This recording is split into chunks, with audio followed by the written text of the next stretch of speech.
We interrupt your regularly scheduled program for this special report. Oh, you didn't know? Your ass better call somebody!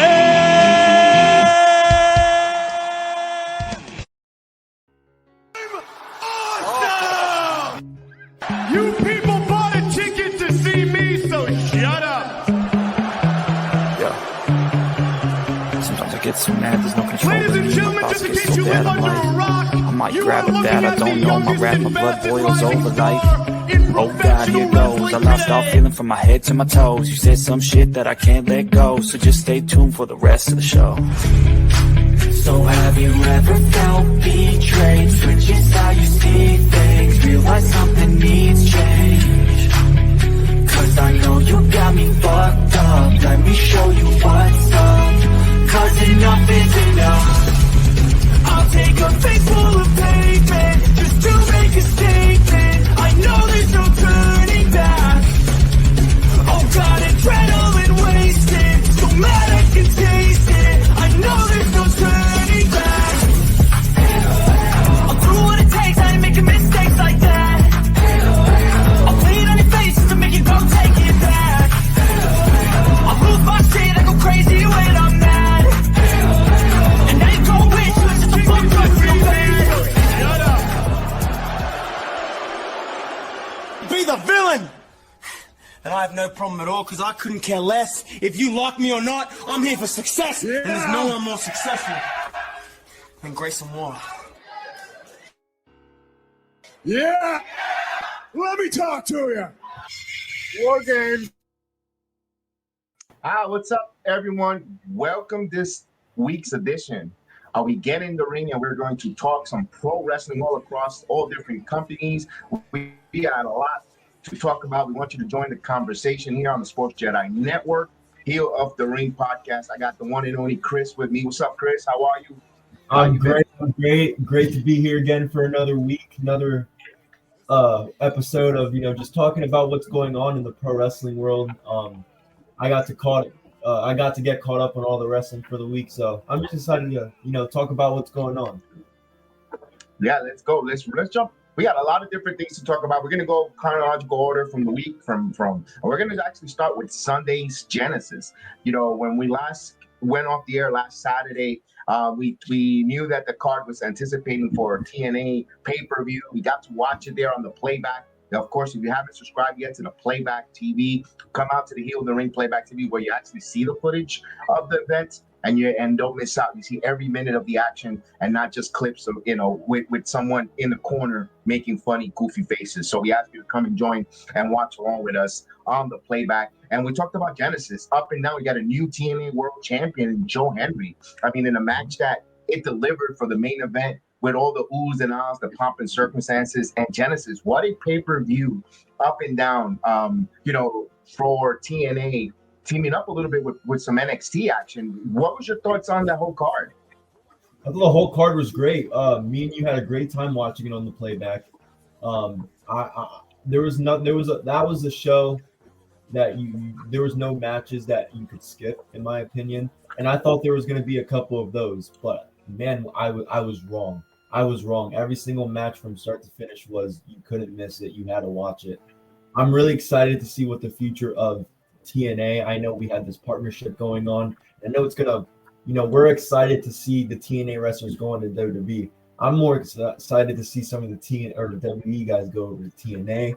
It's gonna help them build, get them the better TV network they deserve. I think making Joe Hendry during this new merger was good for business, making him the new TNA World Champion. He's probably going to enter it in the Rumble. He's going to showcase it on WWE. So it's good. They're going to him being World Champion is going to get a lot of eyes on TNA. I thought Mike Santana Alexander was probably the match that stood out to me the most. Just old school hitting each other. It was a fight. I thought they did a great job building it up on TNA Impact the week before when we watched it. And now Mike Santana is going out, cut a great promo on Impact. He's really coming up. I'm excited to see what he has going on in 2025. he stood out to me one of the most, in my opinion. I don't know if it's biased, but I just enjoy this pay-per-view from head to toe. I'm excited for the next pay-per-view. I'm excited for what 2025 has for TNA. That was a great Genesis. Genesis has always been a great pay-per-view. I was just watching 2012 Genesis on YouTube because they have it right there with Bobby Roode, Angle, Hardy, Bully Ray. Like, they always do a good job with their main shows, and this was just another example of that. So good job by TNA. I'm excited to see way more of it. It's taken over my I don't just like to watch one. I like to have two hot companies, and right now TNA might replace AEW for me. So interesting. And one thing I love about Genesis, and we're gonna wrap it up, was it led into, you have to tune in now to Thursday. Thursday was gonna be their live event, coming from Texas. It was in San Antonio, Texas, and it was gonna be live. We saw some appearances of NXT tag team champions Nathan Frazier and Axiom setting up that tag title, for later in the week with the Rascals before they went off the air.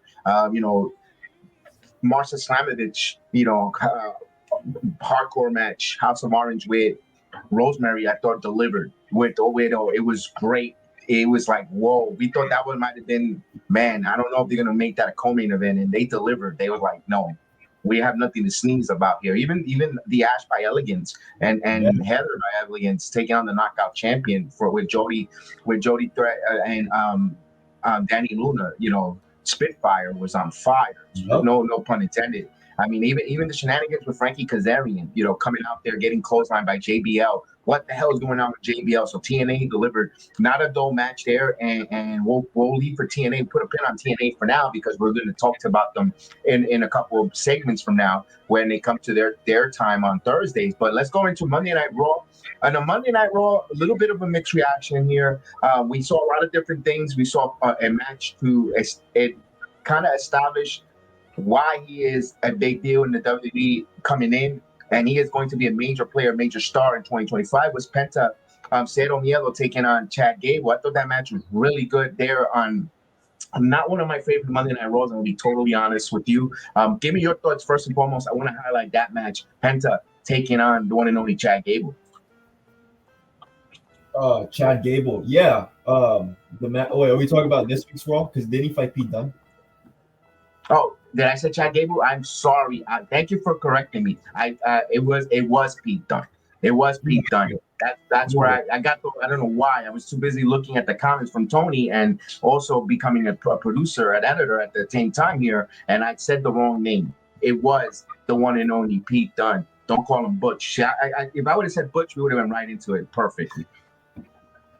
No, but this was good. I didn't watch Raw live. I was watching Ohio State win the Natty, so I went and rewatched this on Tuesday. It was another good match for Penta against a really good team. Wait a minute. By the way, who won? Ohio State. Let's go. Oh wait. Yeah, I set you up there for that one. Oh wait. There you go. Let's go. But it was great. But no, I did go back and rewatch Raw on Tuesday morning. This was another good match for Penta. Pete Dunne is very talented. He's one of those guys that they put in to put guys over. He's not a guy who wins a lot. That's not his role. Now I want to see Penta give me somebody interesting now. Give me a feud. Who's it gonna be? Yeah, I'm ready for that. We've seen 2 matches from him. We've seen how he could work. That was just showcases, in-ring talent to maybe some of the new fans who really necessarily don't know who Penta is yet. Now I want to see him get into a feud. I want to see him do some promo battles, have, matches, repetitive matches with some people, that makes sense. So I'm excited to see what Penta's going to do, feud-wise. But he's great. I mean, he's obviously going to keep having these great matches. And if they keep putting him with guys like Dunn and Gable who know how to work that style, who know how to put you over and make you look great, Penta's a superstar. He's a future. He could be a next Rey Mysterio when he's gone out of the booth. That's an interesting. I love that observation there. And let's go back to Monday Night Raw because it started off hot where Nia Jax attacks Rhea Ripley, so they're teasing us this match because they're going to wrestle at Saturday night's main event. And of course, you see Nia Jax attacking Rhea Ripley in the back with that showdown heating up Saturday night's main event. I think you're having a little issue there. And of course, we'll find out how that goes there with Alan Pierce yelling for the medics, and we'll hopefully get back to that a little bit there. But the main event, Jey Uso and Gunther kicks off the week show. There is a tease there, and of course, I've got a lot to say with that, man. For Saturday night's main event, I've got a little bit of if I had to create a pencil, or what I think when I sniff something here where it might be interesting for Royal Rumble and for WrestleMania and so forth. I'll get to that real quick at the end of the show here. Hopefully, we're not going to be here too long here, but they had the back and forth. Uso. Sometimes at first, Gunther felt that his promos were strong, and then Jay gets the crowd invested, emotional. He gets the crowd behind him. That's what you want when it comes to a promo. But I still think at the microphone, Gunther's cooking with realism on Jey Uso, pretty much calling him a one-trick pony, tag team wrestler. You take away the E, what is he? Just a super kick, slap fest? We'll find out on that, Chris. Yeah, it's going to be interesting. There's a lot of people who. I've seen it when I woke up. There's already edits of people with Jey Uso with the world title around his waist, and tonight's a really interesting concept for this match. I think it's one of the only, if not few, matches on the card where we really don't know what could go either way. But I really enjoyed. It was a solid promo battle, solid segment. We're seeing every week how much of us, us being the fans, the people out in the crowd support Jay. I don't think Gunther really likes the fact that Jay uses that to his advantage. But like you said, a lot of people criticize Gunther a little bit on the mic. Look, I don't mind it. He uses insults to get heat. I mean, he pissed me off when he called Damian Priest street trash. Like, what I'm saying? That's what he's supposed to do. Like, he takes. That's right. Exactly. Say that one more time. That's what the heel is supposed to do. Because just like me and you, Kev, Damian Priest comes from the same places we do. Us, we can feel Gunther's promo, and he's doing a great job of that. He's improved so much, and I think that's what they were trying to make him do. So props to Gunther. I don't expect him to lose the title tonight, but if he does, that's wow, just wow. But great segment, great story. They're gonna have a great match, despite criticisms of Jay's in-ring skills. They're gonna have a great match. All right. And I wanted to go through a little bit of Monday Night Raw. One of the things that stand out to me, hell of a match between Kevin Owens and Rey Mysterio. I mean, who could complain about a Rey Mysterio match, even at his age? But Kevin Owens and Rey Mysterio, good back and forth there to get that there. And then, of course, Sami Zayn comes to the ring. And I like the seed that Kevin Owens plants in Sami Zayn's head. Like, Sami Zayn is expecting Kevin Owens to bring down fury on him, and he's like, whoa, you're my best friend, like that. He did the Jedi mind trick.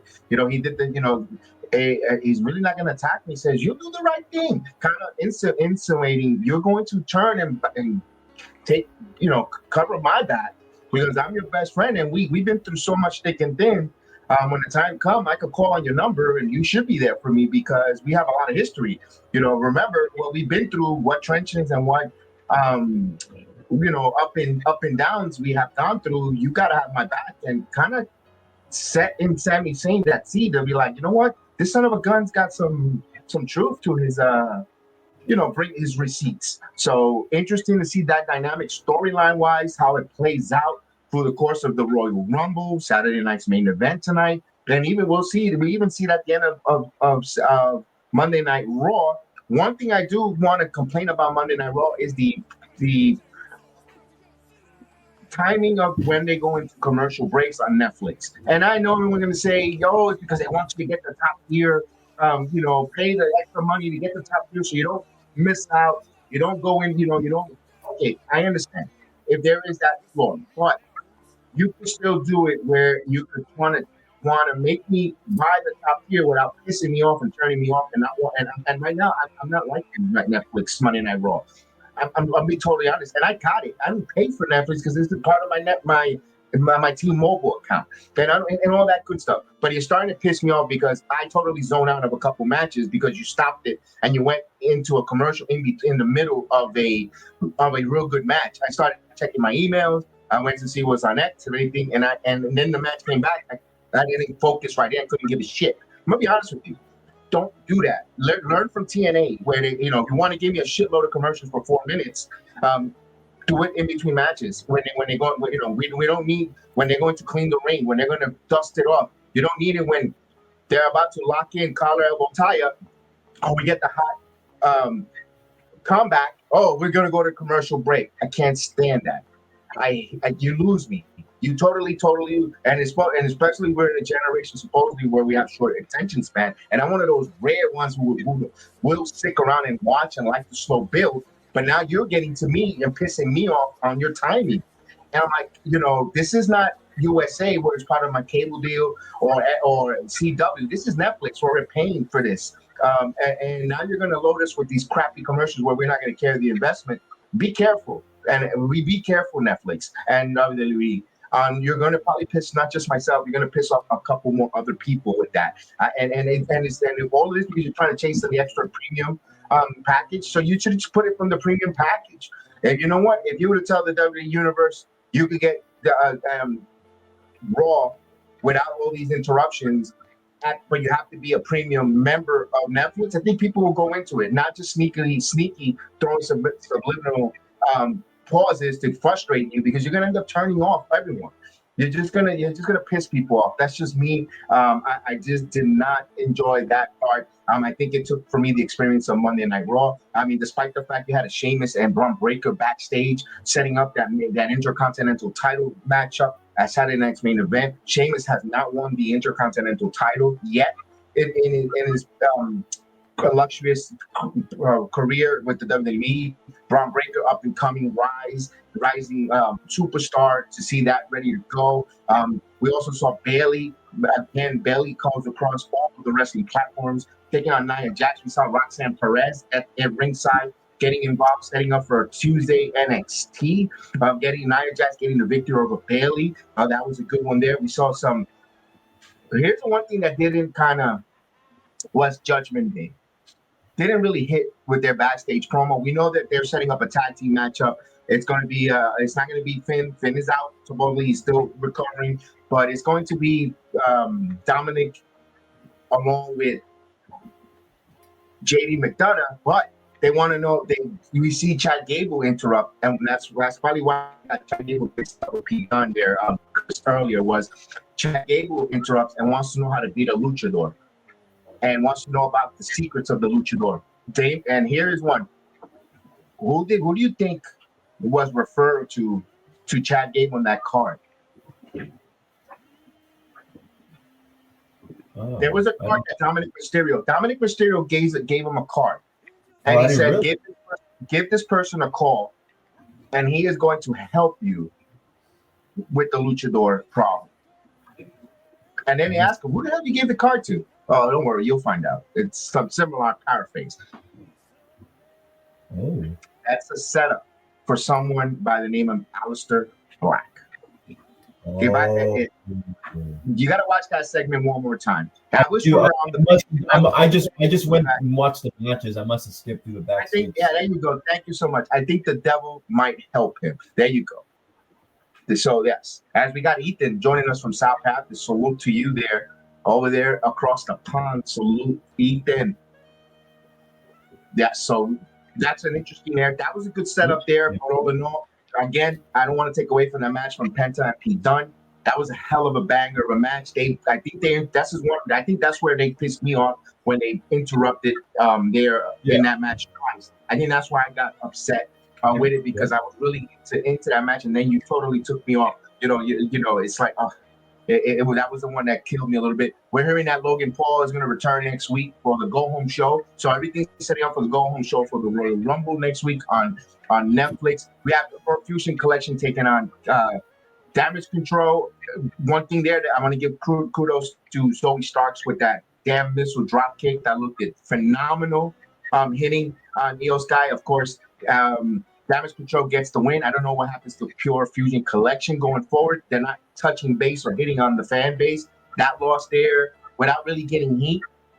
Kind of like, what are we doing with Shayna? What are we doing with Zoe? Over talented ladies, and even Sonya Deville. What's going on? Something's missing there. Something's missing there, and I think I don't know if this is gonna fix it, Chris, for a Fusion Collection. And I go add another person to the mix.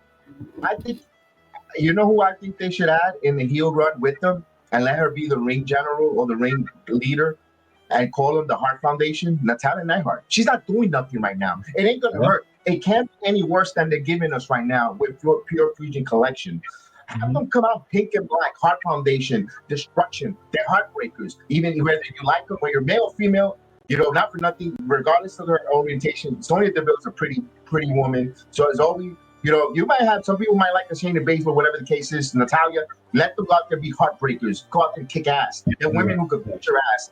If you see them in a club or down the street, you don't want to mess with neither one of those four. Let them be the Heart Foundation, pink and black leather, and go out there and kick ass and take me break arms. You know, you got someone. If you telling me that Natalia has someone in the hole, and you see Sonya, you see not only Shayna Baszler come and move, you could sell someone's shoulder being dislocated on a triple team or a double team attack. You don't need a toolbox to kind of like they did to Kairi Sane. You could believe in a move that she could really snap someone's limbs. I kind of want to see Chris. What's your thoughts on that one? Or is it the toothpaste out of the tube already? I've never been too interested, but like you said, add somebody like a Natalia into the mix, that somebody who could actually do the talking, like how Bailey was with Damage Control, and then how like Dakota Kai was with like Io and like Kairi and Asuka. Like that could add some interest, because now you have somebody like with the spotlight, like somebody who could talk. Like I wouldn't mind that, but they're one of those things, you know, when they come and match, it's just like, okay, piss break, go get him a drink, something like that. And I don't. It sucks because I think Zoe Stark, despite her lack of skills on the mic, she's a phenomenal in-ring worker. Same thing with Sonya. Sonya's been a freaking GM. She knows how to talk in the mic. Why not you do something with her? They don't even really need to add anybody. Sonya's a former GM. She knows how to speak. She knows how to get heat. I mean, she was a heel GM for a long time. But if you don't book them to give a shit, if you don't book them to give a crap about them, they're not going to get risen. You know, and it feels like they put it, all right, let's put this here and, okay, give me.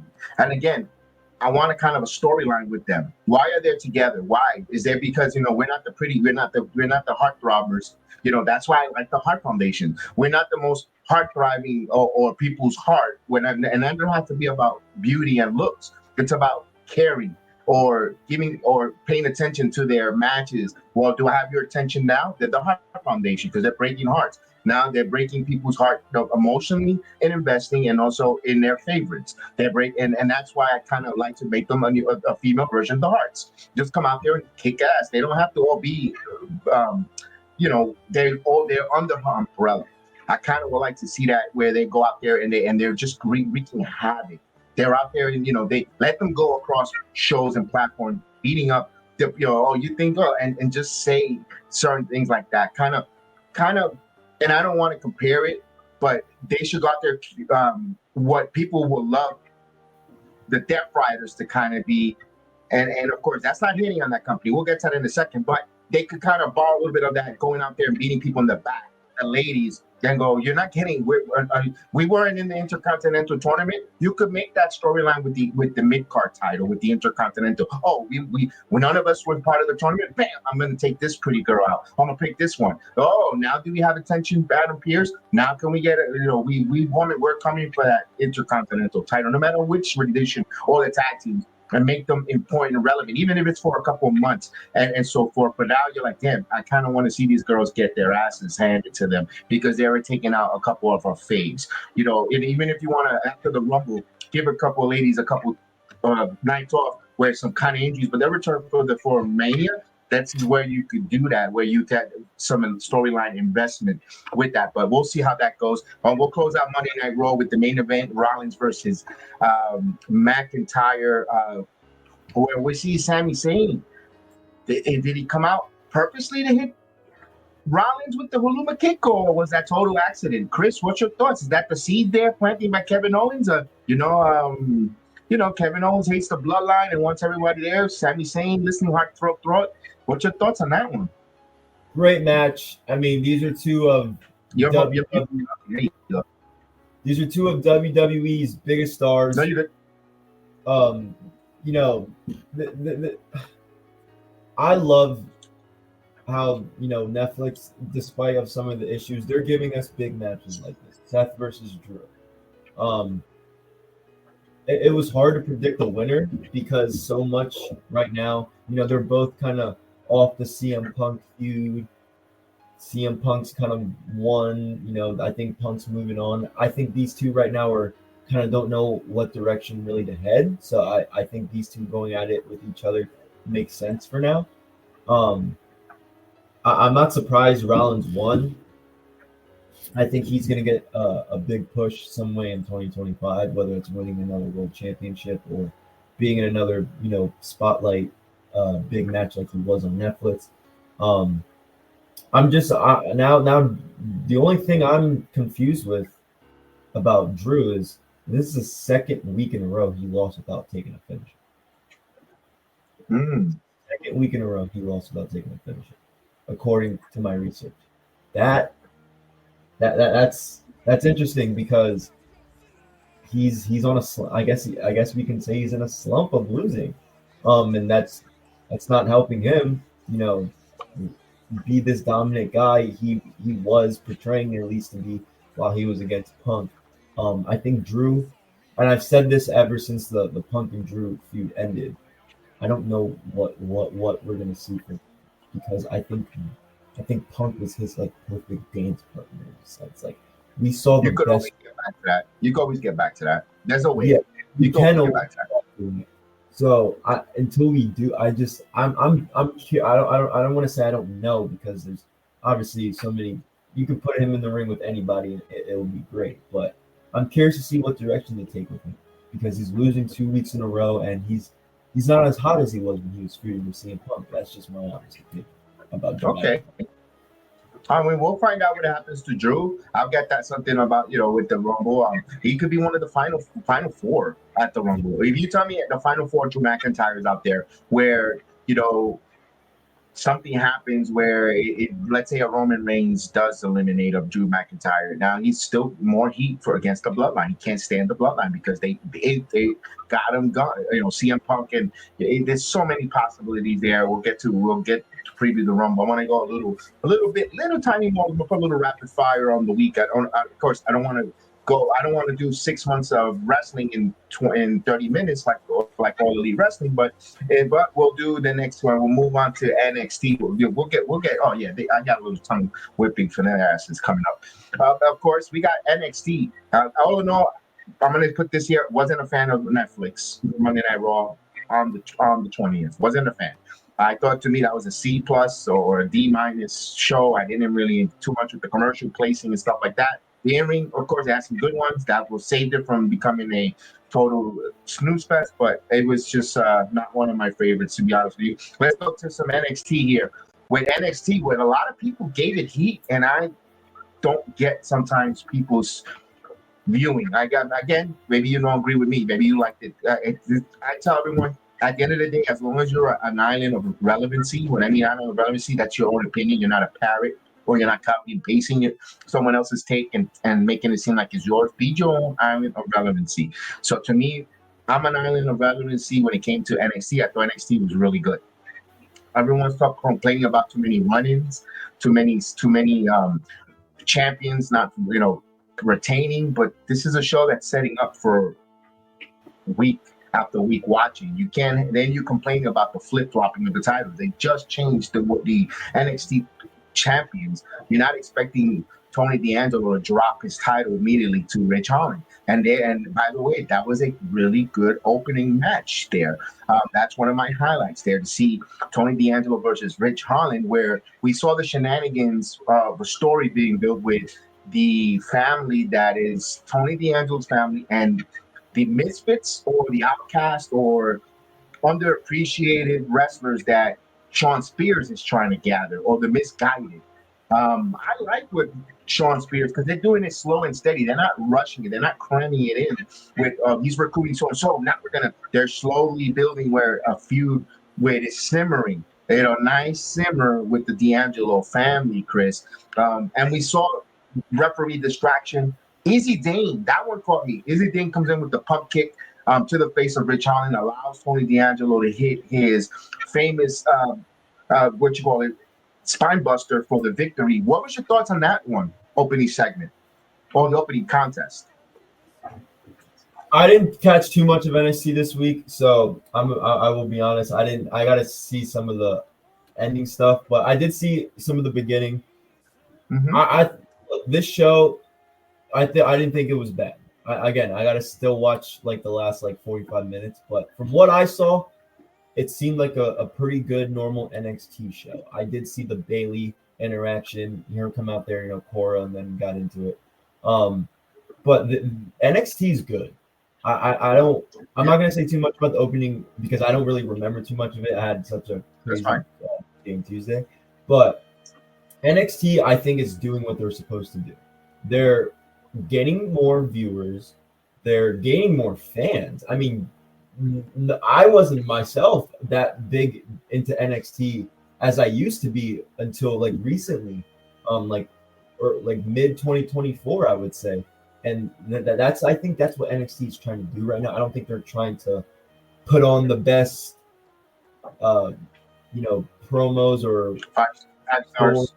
5 stars. They're not trying to do that. I think they're trying to see, okay, what works for these individuals, what's good for the show, what's good for, because at the end, look, NXT, you can argue NXT is developmental, it's not developmental. At the end of the day, it sort of is, despite all the success they have. And you got to see what you have. And they're doing such a great job. I don't think it's fair to criticize. Even if this was a bad show, Kev, I don't think it's fair to criticize NXT because they're consistently putting on great shows and PLEs. You might have that 1 week, and it's in every company. You might have that one episode where it's like, okay, things are, they didn't do much. They had some burner matches that no one cares about. But this still didn't have that. Despite everything. No. So I gotta go check it out. From what I've seen, what I've seen online, it was good stuff. I saw some of the main event. Was it Oba and Eddie Thorpe? That was a good main event. I didn't think that was. I saw a lot of people shitting on that main event. I thought it was great. Why? Because Femi won. We knew that was gonna happen, bro. Come on. But yeah, I don't get it. I don't get when the IWC with the viewership of wrestling. And listen, again, I always tell you to be an island of relevancy, and if that's their island of relevancy, if they didn't like it, but it kind of sometimes feels like it's a forced take, they just want to dislike to dislike. When I showed you my math, I showed you my work and why I dislike Netflix Monday Night Raw that we just came up with. It was the placement of the commercial of getting me to stay and watch or get into watching wrestling for 3 hours. It's a 2.5 hour show. You gotta keep me invested on a Monday night. You're returning from work, your ass is tired, working all day, whatever you do. To shout out to everybody that works and gonna watch wrestling is an escape. You have to keep us invested. I understand the commercials are there strategically to go get something to drink, go to the restroom, refresh, get some food, whatever the case is, that's a point. But me, there's a place and time for it. That's why I showed the work why I didn't like Netflix. Now for this NXT, people complain about the run-ins and so forth. They're also telling stories. They're introducing now the Sean Spears family. Now Don D'Angelo, very admired by Izzy Dane coming out and giving that pump kick. Why? He's like, ooh, wow, this beautiful tall blonde with long legs comes and saves me with a pump handle kick against Ridge. You're like, oh, you get flattered. You saw that flattered emotion for Tony D'Angelo at the moment, and then you have again Bailey comes out when we see her all across the platform back on NXT for a second week in a row. We see Julia come out showing her respect and admiration as one of the four horsewomen. Why she's in NXT? Why she came to the WWE? Why she crossed over to the United States to come to wrestle? You know, that story was told there. Then we have Cora Jade and Roxanne come out, cut the promo. By the way, I never seen four women look so hot in black leather in the ring. By the way, that I saw there. And then that brouhaha. Here's another thing I'm going to give a little bit of critique. This is the second week in a row they give the brouhaha, and they show backstage when they go into the stage with a picture-in-picture. At least we saw that picture-in-picture, but I can't hear or what's going on. I know that they're kicking each other's ass, but there was a little spot there where they had a little bit. Last week there was like an interaction verbally. We couldn't hear it because we were in picture-in-picture. Those type of placement. Then you came back from picture-in-picture. And then you give us Dion Lennox intro, and then you go to commercial. No one wants the Dion Lennox introduction because, especially after fighting Wesley, he got squashed. It was a squash match. Why again? The placement of the commercials and keeping us wrestling folks invested in it. Yes, Mr. E, we are live. Salute to you. Here we go. We'll set you up. What is up? This is live indeed, live in the living color. And then they go into that. By the way, I love the backstage promo with Wesley and Trick Williams getting the shit slapped out of him. That was great for Trick Williams. Yeah, and Wesley sold that perfectly. They did the fingerprint on his face. You know, I love makeup artists did a phenomenal job there. That was great to see that there, and it fueled Wesley to go out there and beat the crap out of Dion Lennox in a quick squash match, showing you that Wesley, one of the second longest reigning North American champion, and he's going to take on Trick Williams, setting up for Atlanta. That is coming up in Atlanta. That's a match that these guys have no love lost for one another. They have had great matches in the past in the 2.0 era. I was in attendance for many of those matches. They're going to put on a banger and it get us invested. Too many run-ins. No, we saw Wesley getting it at the end with Tariq Tupac. We saw Trick Williams come out for the save. Trick Williams gave that shoulder to Dion Lennox. Like, I'm not your friend, pal. And we're seeing a little bit of a change on Trick Williams. No more Mr. Nice with the block room. Everyone was gunning for you. Now you got to go back to where your basics is. You versus the world for Trick, and that's the story you got out of that. It's me versus the world. I'm not here to save. I'm not here to Captain Save a wrestler. I'm out here to go kick ass and take names and get my NXT World Champion, and I like that from Trick Williams, Chris. No, I mean, it's interesting how Trick Williams. I don't know. I don't think he's gonna turn heel or anything like that, but you know, he has a little bit of a target on his back. You know, he wants that world title back. Wesley's one of the guys that I wanted to see this match for a long time. Wesley's one of the up and coming guys. You know, Wesley could be next. Trick Williams maybe doesn't want that to happen. So, I mean, I like this because you can't be like Cody Rhodes and you can't be this soft little baby face. Like, at the end of the day, like, I get it. No. Like, it depends who you are, but you have to have some. Okay, I'm a baby face, but don't fuck with me. Like, it can, like, stuff could get really messy if that happens. A chip on his shoulder. He needs a chip. He needs a chip, an edge, a fire on his shoulder. Yes, and the baby faces, and especially the baby face champions, recently have lacked that. So it's good to see that Trick's doing this over at NXT. Absolutely, and that losing that title over Femi because he wants that. Trick wants that title. He wants to be a 3-time world champion. I don't think anyone in NXT has been a 3-time world champion. So Trick is trying to make some history himself, where where there's an opportunity there. Only time will tell. In a match that I enjoyed, to me, the match of the night was Lexi King versus Charlie Dempsey. I'm a big Lexus King fan. I've always have been. I've been a fan of his father, Flying Brian Pillman, and they're nothing like each other just by physically, yes, but their wrestling styles a little bit different. I like what Lexus King there is trying to play that ability of not resorting to tactics, dirty tactics, trying to turn over a leaf, but he did use a dirty move to retain his title, his Heritage Cup title, where against the North Quarter Catch Club. It was a fun, unhinging probably of Lexus King. What are your thoughts on that one? What do you think is that something good for Lexus King to cheat whatever he can and hold that cup? Because then it becomes compelling, in my opinion. It's hard. It's hard to answer because I'm not fully convinced whether Lexus King is fully heel or babyface. He's kind of, to me at least, he's always kind of been a in-betweener. So this could, I mean, I don't think this is a bad, I don't think it's a bad thing that he won the way he did. Him and Charlie have great matches for the last couple weeks, and you know they could do more with this in the future, and that could simply just be a way to build it up again. If you know they want to do that again, if that's what they're planning to do again. But I don't think it was a bad thing at all. Again, considering Lexus King, you know, people might like him and all like we do, but you know, he still has that like that element in him. Like he still has that loose cannon. Yeah. And I hate to say that because you know we're trying to so far to split the two, but you see that with him doing stuff like that, you see that, no pun intended, that loose cannon. So they're building that. No. I think they're building that, Chris. I think that's the story. I know, right? What is it going to take for him to finally become that loose cannon and break? Yeah.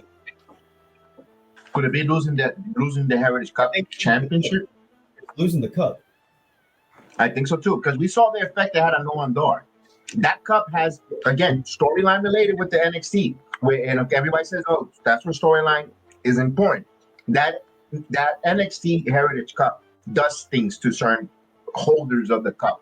Noam Dar went in a little bit of depressed state. His obsession was for that cup. Charlie Dempsey had that little bit of obsession of getting that cup back.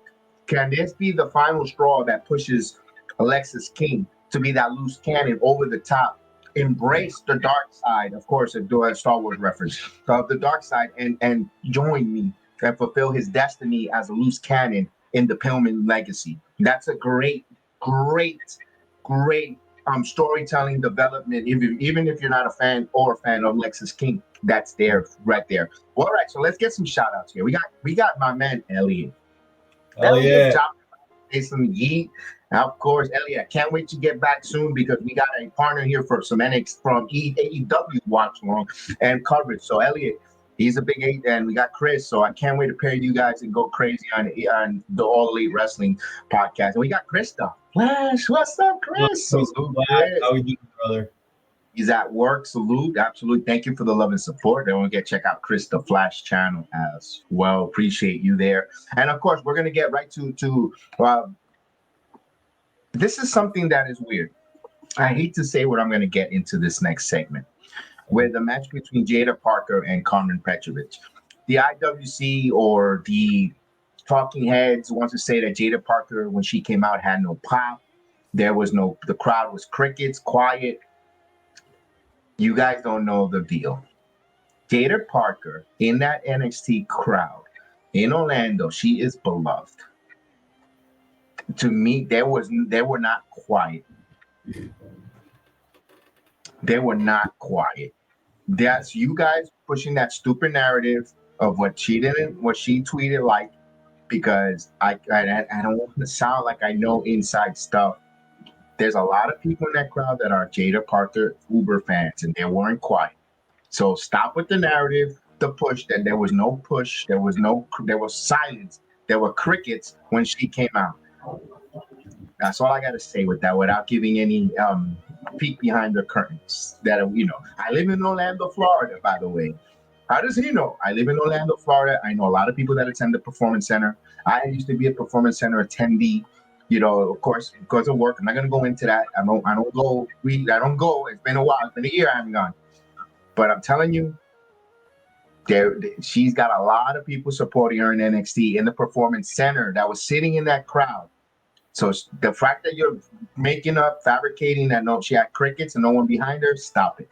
We love Tatiana. We love Jada Parker. We're going to continue to support and continue to cheer for her in the Performance Center in Orlando, big time. So don't make stuff up, man. So that this match here between Parker and Carmen Petrovich, we're seeing the unhinging of the one and only Kalani. We saw Kalani hearing an important message to go out and make things happen. She's turning into a little bit of a heel. Cost of the match where Carmen Petrovich gets the victory right into the hands of Ashanti the Adonis. They embrace that relationship already. Jada Parker loses, and it doesn't hurt her. Like, oh, the WWE's burying her for what? It's a storyline progression because Kalani cost her the match. Jada went in another one. She's got to go through a little bit of adversity because she, right now, they go, oh, you see, they're just pushing her. They're making her white hot. You know, they're just force feeding her Jada Parker. Everything has a placement. Everything has a placement. Again, one more time. Everything has a placement storyline with the WWE. Like The Rock said, just sit back and enjoy the ride. Let them take you on that roller coaster ride when it comes to the women's division. Chris, it's weird, man. The IWC makes me laugh sometimes. It's kind of ridiculous. I agree. Call me crazy. I think I heard more people cheer her this week than I have previous. Because look, I don't want to get into that, but you know, people now can relate to her and maybe agree with her. So she has fans. Again, I don't know people who, I know a couple, like one or two, because like I go and deal, like I know some friends in Orlando, brother lives there. Mm-hmm. So I can tell you right now, my homeboy who lives in Orlando goes to some of the shows. He's obsessed. Yeah. Lola and Jada are two favorites. So she's not losing fans. She might have lost a couple, but I don't know what to say. The IWC needs to just worry about what is being presented in front of you in the wrestling world, and just who cares what, you know, Jada Parker outside of Jada Parker cares about. Like at the end of the day, we should all be talking about just her wrestling and not what the fuck she does behind the scenes. There you go. Well said. And of course, so yes, well, right. We said it last week. We're not gonna continue doing that dance. We're gonna change the record on it. Well, we go right next to the next one here.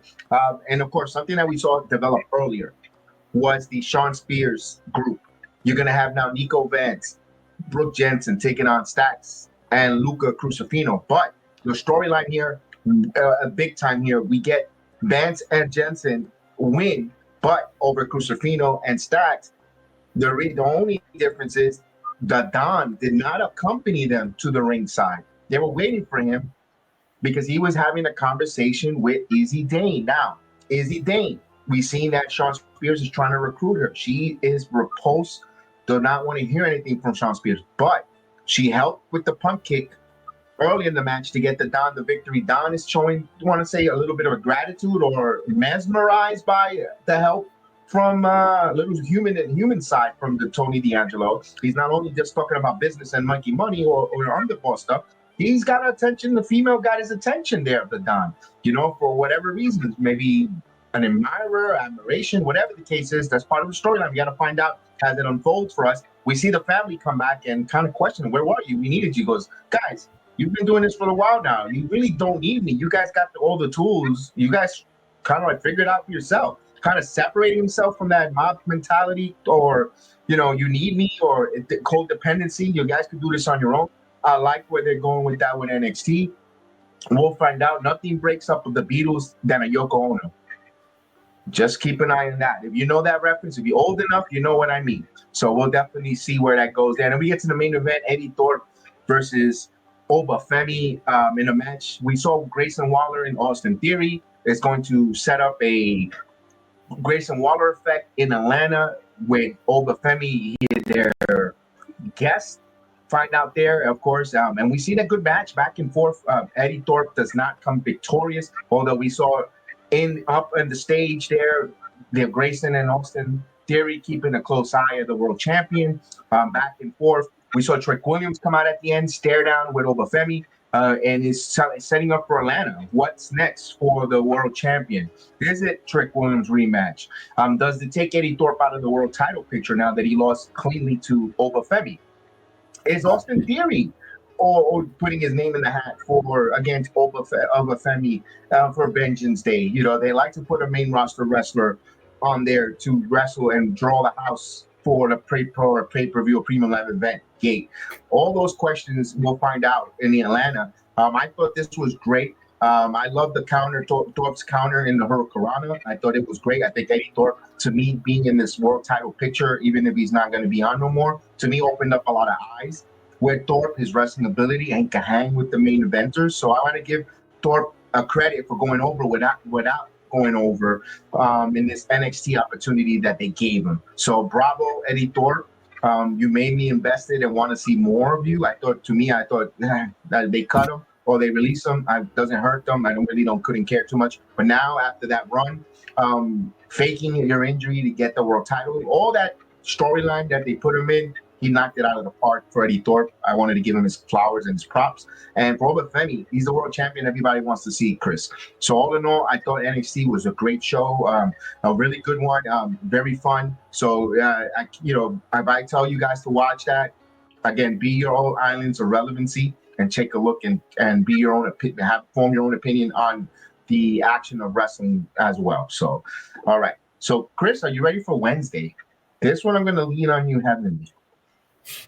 For all elite wrestling, we got some all type of here. The party is over and is no longer private, and we're ready to go on and more. We got an opening segment that everybody's talking about, good, bad, or different.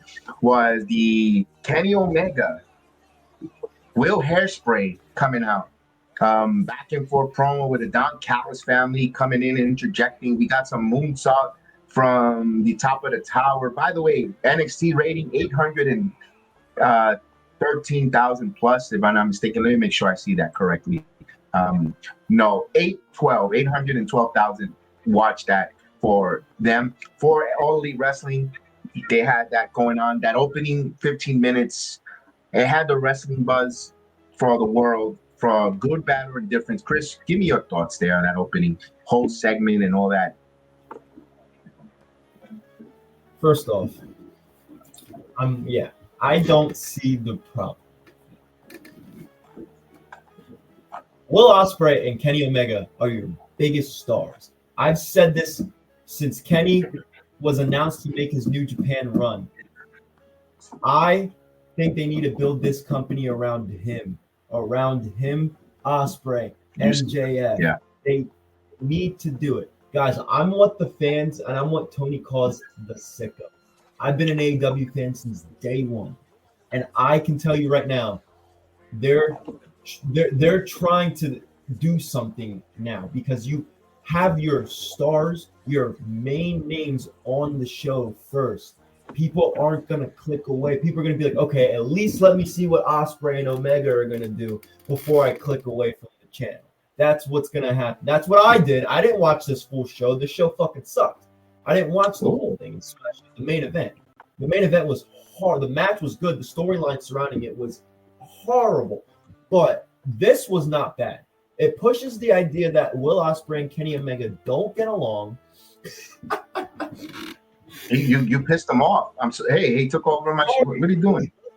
You push or this. Oh, okay. Let me get back to this real quick. It wasn't that bad. It pushes the idea that Kenny Omega and Will Ospreay kind of don't get along still, but Will Ospreay needs Kenny Omega's help to defeat enemies. They have mutual enemies that they both need to defeat. And Swerve. Yes, Tony, Swerve. Those four people you need to build this company around. So when you put Ospreay and when you put Omega in the opening act, I'm at least watching it until it's over. And I think multiple people will. You're not out there putting on. What would you rather see, guys? Would you rather see an intense promo between two of the biggest stars in the company who've had great rivalries, not just in AEW, but outside? Or would you rather see some pointless bullshit opening match like we usually get?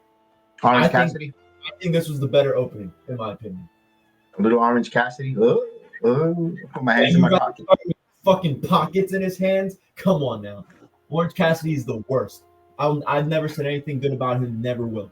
But guys, this wasn't bad. I don't understand the criticism with starting your segment with this, because this honestly was better than what's ending the show. This should right. be. So yeah, that's what I got. All right. Half of the stuff, I'm going to tell you why the criticism came. Yes, Will, Hairspray, and Omienda, they should be the ones. They're the big stars of the company. But here's the thing: you got to make it psychological. You got to make it make sense. You have them who, not so long ago, Hairspray had a fork or a screwdriver that was going to stick it in their face or the head of Omega. So I'm supposed to say, oh, that's water under the rug. We sweep it under the rug. You could be my pal now. They still got to show some animosity. Like, I can't trust you. You just try to put a screwdriver. You try to screw me in more ways than one. Also, instead of letting them go at it and build it, where could they coexist next week? Are they really going to team up? We know they eventually will. Make people wait a little bit. Slow and steady wins. Sometimes, again, this is the AEW issue. They want to give their fans microwave cooked food. The top is a little bit hot, and when you go into the meat in the middle section, or when you really dig into your meal, it's frozen. It's still, the microwave didn't really cook the whole meal. It's still cold. Just the top is hot. You might get your tongue burned for a moment, and then when you dig in, this is ice cold. This didn't really cook. And I think that's the problem with All Elite Wrestling. I've said it week in, week out. Also, if you got the Don Callis family come out with setting this match up for Australia, why are you going to go with the hot hometown favorite, Fletcher, who's from Australia? He's going to get cheered. Why would you do that? You have 3 other members of the Don Callis family. Even if it's just a fill-in, why do you have to rush it? Why do you have to get to the rush? You want to rush them. Why you could have gave the other Brian Cage and who else is in that Don Callis family? Whoever the other 2 that came out there. No, you don't have to put a Takeshita or Rally, especially if this is not a pay-per-view, supposedly, which they thought there was. And that's another thing. Was it a pay-per-view? Was it a TV show? Was it a Dynamite? At the end of the day, even whatever it is, you don't want to put. You also got to have some common sense with your booking. You had all 4 of the Callis members come out to take on Omega and Ospreay, and they defended their asses well. And you saw a great spot with the moonsault. Kyle Fletcher said, "Hey, come on, I'll give you a piggyback up to the balcony." But again, it was a great moment. It was a wow, holy crap moment. But then they beat up all 4 members. So what makes you think I want to watch them now up against 2? We just kicked 4 of you guys' asses. Now we're gonna take care of 2 of you. That's gonna be light work. That's another thing. The psychology, when you break things down, that's why it doesn't resonate. That's why there was criticism, because sometimes it sucks. Because sometimes we want to put logic where in an illogical story in a fantasy escape, what is called wrestling. It's a catch-22 when it comes to when we view wrestling, in my opinion. But if you want to go, Taz, like you want a little realism in our wrestling, and with the storytelling and all that good stuff, that's where people blur their lines or dislike or didn't like that when it came to that spot. Yes, you got to put your top wrestlers, your top drawers to be up front so people could stay. You can't have your 4 pillars week after week kick off and give you the highest ratings. I can't have Kutapali, Sheldon. I can't have Roz. I can't have Leonard be your top drawers of All Elite Wrestling. Big Bang Theory, they went off the air already, and they continue being the pillars of AEW. You can't have that. You gotta have people want to come in and watch you guys. Their time has come. Their time is gone. They're done, and that's tough when it comes to All Elite Wrestling. AEW scene screws themselves because they don't know how to build. No, they don't. They want to rush it, Tony. They want to give it to you, wham, bam, thank you, man, right there. The AEW is equivalent to the first date syndrome. They want to give it to you all on the first date, and then I don't know. I'm going to call her back. That's the problem, and it shows by their ratings. They drew a 655K on their ratings. They don't get past the 630, 640 mark. You know, they don't get to their 700,000 in viewership. And I don't want to that nonsense say that Max has some more, and Max is not releasing the streaming numbers. If you look at Max, AEW is not even the top 10 in their most watched programming. So again, it's not to crap on the program. Again, I am not a fan of the company. I'm not, but I don't want to say here that I'm over negative or ultra negative. I said it last week, and I'll say it how to get people invested is by using your social media YouTube platform. If you're a streaming company or you're into Max, YouTube is a big platform. They were doing great when haven't you noticed? And here's a statement, a hot take. When they took away Dark Elevation from the YouTube chat platform, their ratings started declining. And those shows were putrid. Those shows were comedy. They were goofballs with all the matches, but people were watching on YouTube. And then guess what? You were promoting and you were telling people to turn into Dynamite because we're gonna have this match. Regardless of how bad Dark Elevation or it was, people were still, the name was out there, the recognition. You know, you were being trained, AEW. They stopped that and everything kind of declined. Think about that, food for thought there. Here's another one that I wanted to talk about. You got the Hurt Syndicate taking on Private Party. Day one tag team. You have them kind of got squashed by the Hurt Syndicate. Why? Why? Can you ask that? I know that because they're the new shiny toys. So you took your young talent from day one, who's still young, to put over a 50-year-old and a 47-year-old. Nothing wrong with ageism. I'm that age. I'm in that age group. There's nothing wrong with that ageism. Again, but why? They never came close to winning the match, Kev.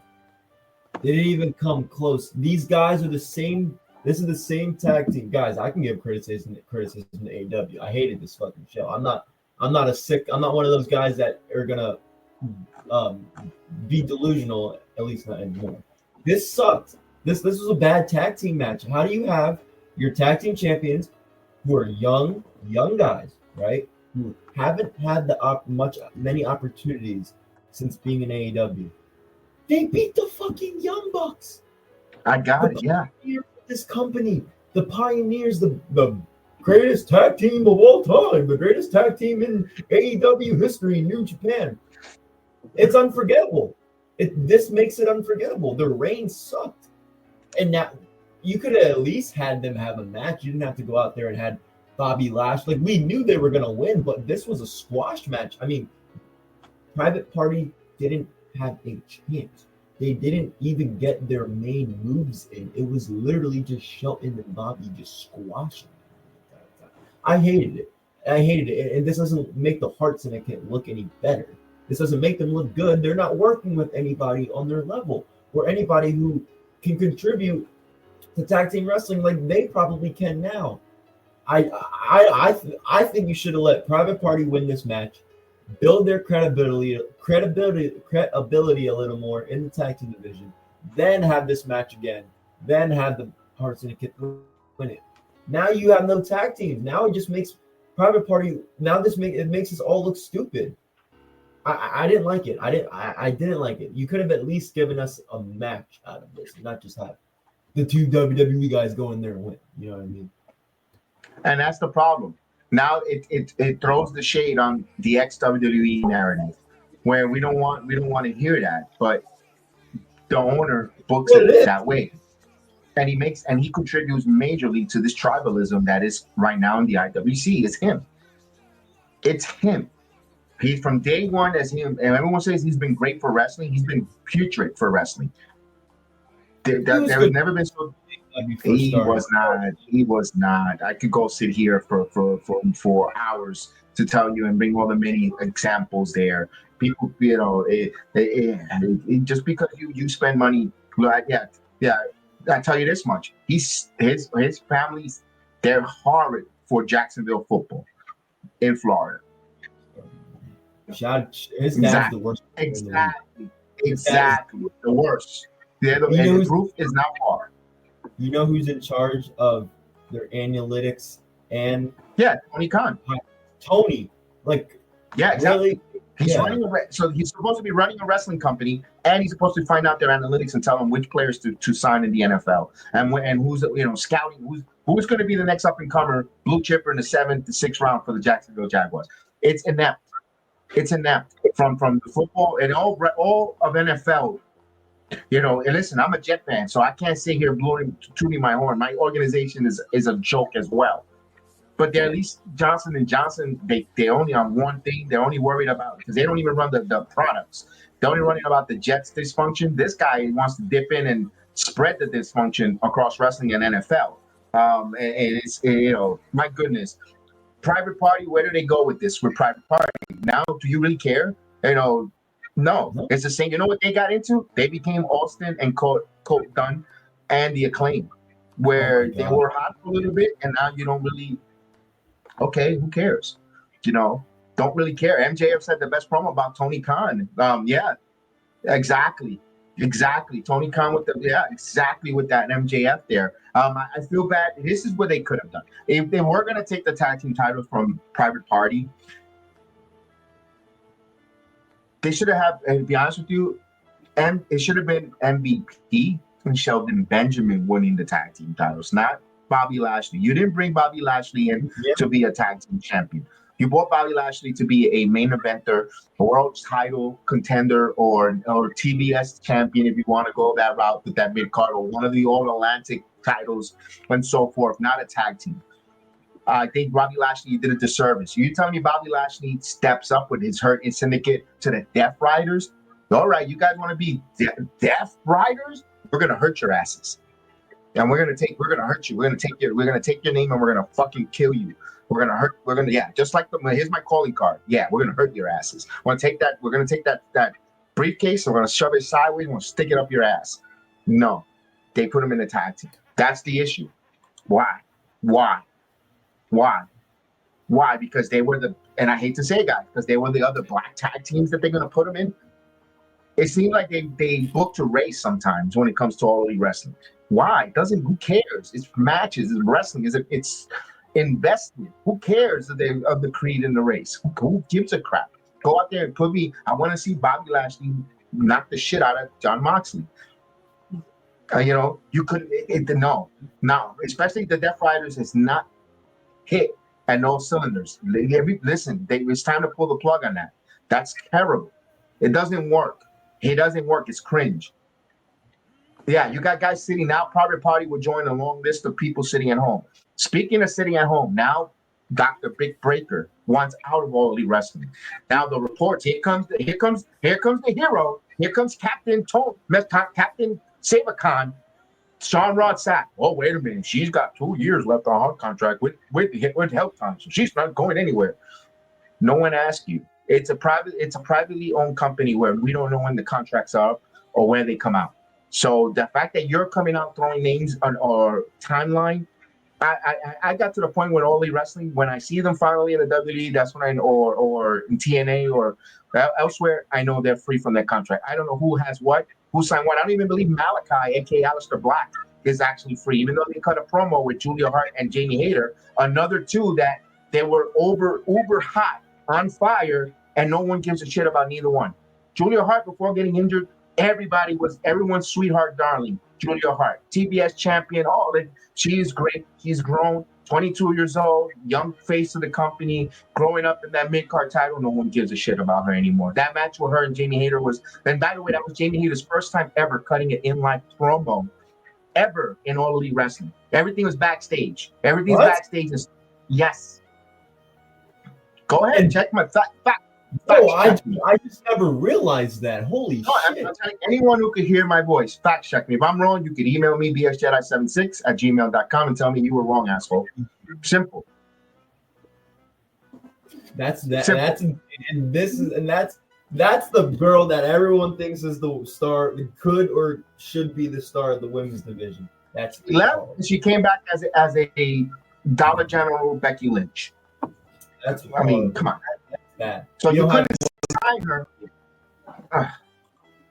It's like, Big Breaker is as an AEW made company. Yes, And she was the first signet signed. She was the first woman to be signed, first wrestler to sign for All Elite Wrestling. Put her name to pen and paper. So since she's unhappy and wants kind of released or wants to, she didn't even ask for a release. She just wants more television time. She wants to be put. So now they're fabricating stories about her that she was with infidelity on Adam Cole. The reason they're not together because of the infidelity by Bit Breaker, where she was taking care. And again, I'm not here to be a social justice warrior or a lawyer. I'm not a lawyer. I'm not here to advocate or defend. But remember, Adam Cole had a broken leg. He was suffering from some concussion, some scary moments in his health issue. Bit Breaker was by his side there, and he said it. He said in an interview they amicably separated, and they became extremely best friends. They realized romantically they're not winning for each other, but what they've done for one another's career and friendship works to a great opportunity. Hey, Fauci. I got my friend here, Mr. Fauci. Hello. Hopefully he comes on the camera. Let's see if I can get him on the camera. Let's see. There's a friend of mine there. That's Mr. Fauci. Yes. Australian colleague. There you go. Oh, there you go, Mr. Fauci. Say hi. There we go. All right. I love when our friends come in. Our friends come in and say hello. Of course, this is a dog home. We have all types. You guys see my friend Frenchie, Indy, and we got Fauci. Hey, Fauci. Oh, look at that. Oh, nice kisses. I got kisses today. There you go. Hey, good boy. Oh, you want to sit on my lap? Oh, here we go. Come on. All right, let's see that. I didn't think we were going to get a pretty, there we go. He's like, here we go. Here we go. I'd love to bring it. So we're live and in color, ladies and gentlemen. And here it is. A good boy. Oh, okay. I got kisses. All right. So let's get right back into it, man. We kind of needed Fauci to come in and change the mood a little bit because AEW got us a little heated. But good job there, Fauci. Good boy. All right, so we're going right into this, Chris. With this week alone on Busted Open, we have Mariah May come out. Mariah May is your current All Elite Wrestling champion. Female champion, doing a great job. She says she's only been on live television for about a year or a year and a half, working on live TV. That's about right. And for her resume, that what she said, phenomenal. I wasn't a fan of hers until I heard that interview, and I was like, man, I'm even more of an Uber fan. I'm cheering for her. Pretty much said that she wants to do kind of more sports entertainment. She doesn't care about the 5-star match, the 20-minute 5-star match. She wants to entertain, get people invested. She wants to get in a live mic and speak in front of people, not backstage. She says she's never been in front of a live mic in front of fans, and they only give her backstage promos, where it's just kind of, and she's sounding frustrated. And again, be your own island of relevancy. Hit it. Listen to that interview on Busted Open. I believe it was Thursday, if I'm not mistaken, for that interview. Check it out and be your own ears and make your assessment yourself. But from when I heard of it, I heard frustration from the champion. And now that Toni Storm, she's going to wrestle Toni Storm in Australia. Who do you think is winning that match in Australia? Toni and Storm again, there's nothing wrong. Yeah, and then she's gonna, have this gimmick to where I was just kidding, guys. I know who I am. Corny. Yeah, it's corny. It's corny. The amnesia gimmick is corny. So I don't blame Mariah May. She's not one of my favorites. But Chris, I can't sit here and be hypocritical either, because I'm gonna stop myself, because at least Toni Storm is trying to put a storyline behind it.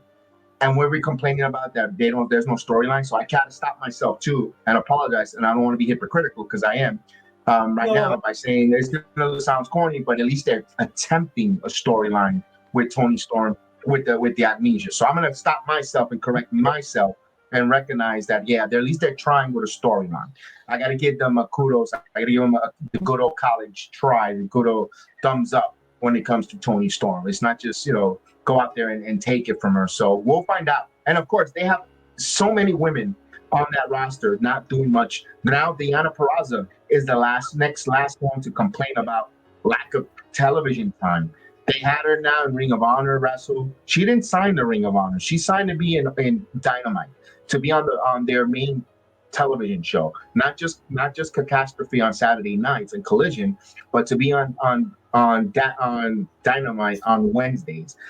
Deonna Purrazzo is the Knockouts champion, two-time Knockouts champion, Knockouts tag team champion. Deonna Purrazzo has a great resume behind her. One of the longest Ring of Honor Women's champion. And she's got pedigree in her. The Venturosa. Now you had her 2 weeks on Dynamite, and then here comes Mercedes, and I won't see you again anymore. That's not cool either. That's the problem when it comes to Khan. He brings the next new shining toy, and then off to obscurity you go. You got to have some consistency on booking, rotating these wrestlers, not force feeding all the time the new shining toy, and then once they lose or whatever the case is, something else comes in, off you go. One of their hottest female babyface is Willow Nightingale.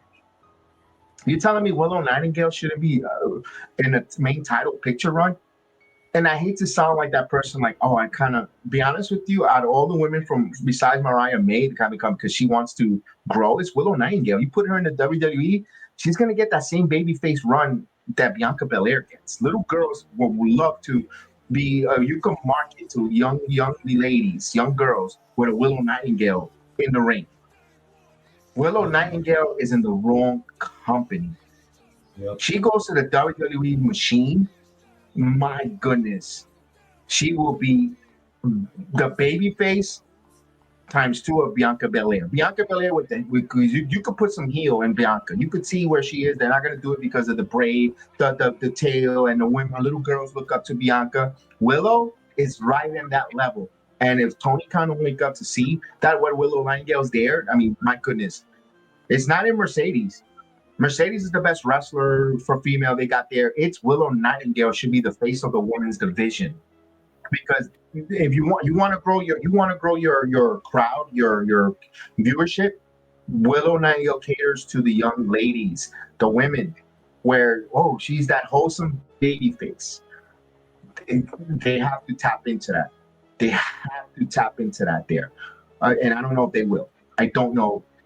Why can't you give us a Willow Nightingale and Deonna Purrazzo match, where a person that could elevate a Willow Nightingale to another level is a Deonna Purrazzo. You put that there. You don't have to put that in Collision when no one's going to watch 200,000 people. Put it at Dynamite. Have some balls. Have some guts. Put that there. That's a hell of a match. Simple booking. Get us invested there. You have Tyra Valkyrie, who is together with Deonna Purrazzo, where they could put a storyline we don't dislike. Then you have Statlander, who don't know if she's going to be a babyface today or a heel tomorrow. Sometimes she feels like a nut, sometimes she don't. You could put that there. She's going to come to the babyface rescue or help out her old friend Willow Nightingale. This right there, simple, just spitballing right now, a little bit of a storyline. And I'm not saying it has to be my way either, but I'm saying these are the type of connections or conversation meetings they should be having in All Elite Wrestling with the creative. Or if someone chooses not to, I don't know if they do or don't, but it shows like someone chooses not to have a creative writing. Maybe Tony is too busy analytically scouting the NFL college or the college teams for players, and he can't rely on booking or writing. It seems like he's overspent. Push from here, push from there. Because hey, listen, being part of the NFL front office it's a 24-hour deal, and then a wrestling company too. That's a lot. I think it's too much on that man's plate, in my opinion. I think that's how it goes. A football team in the UK.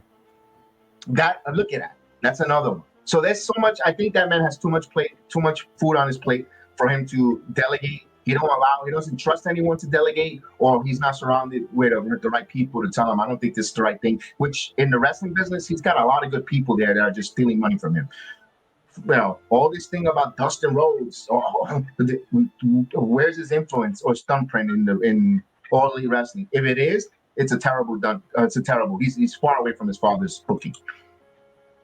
I want to talk about one thing real quick, because then I don't give a shit. I don't give a shit about AEW after this. Why is Jeff Jarrett out there trying to get a world title shot instead of booking the show? Or instead of being behind the scenes?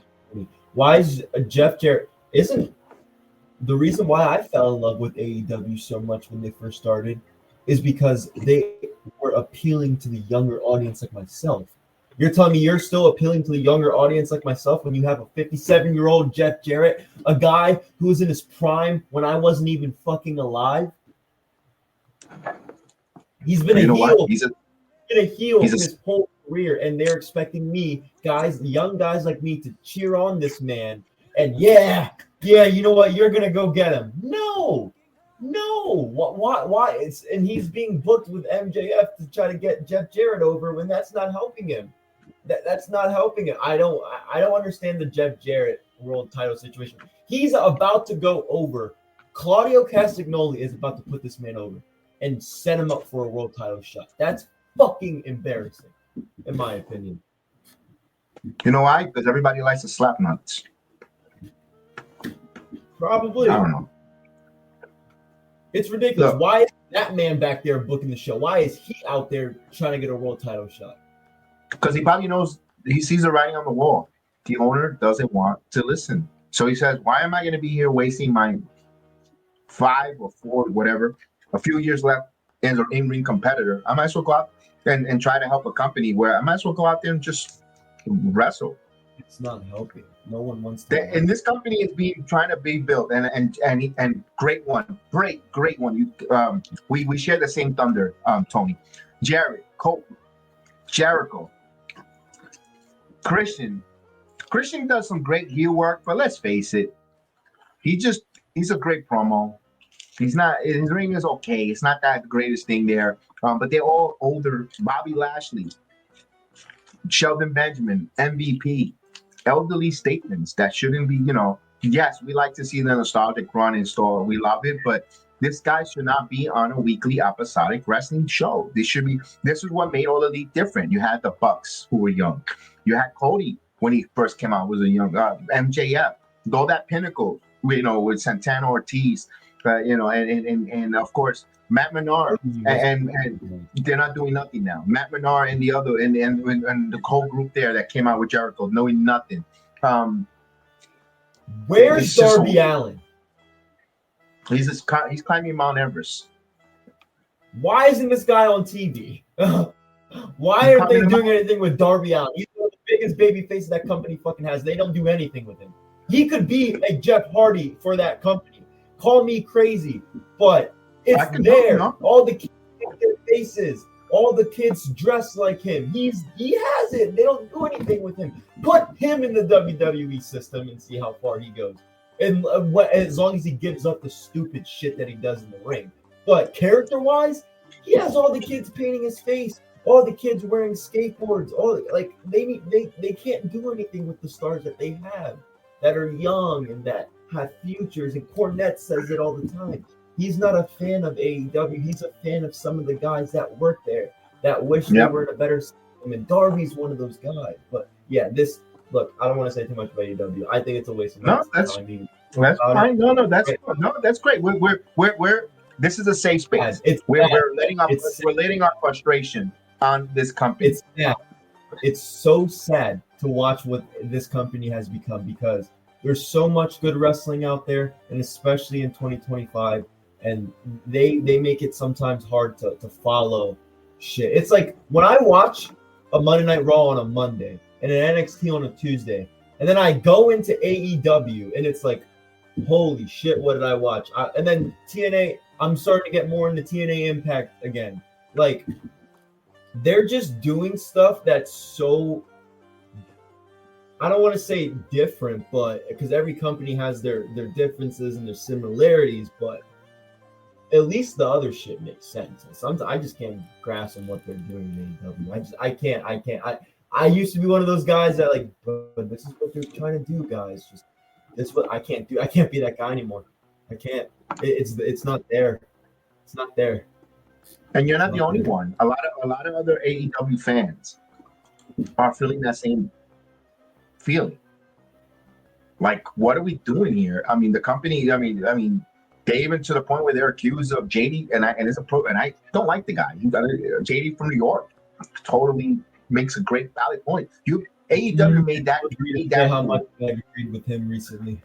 they made that for relevant to his takes by the crap that they put.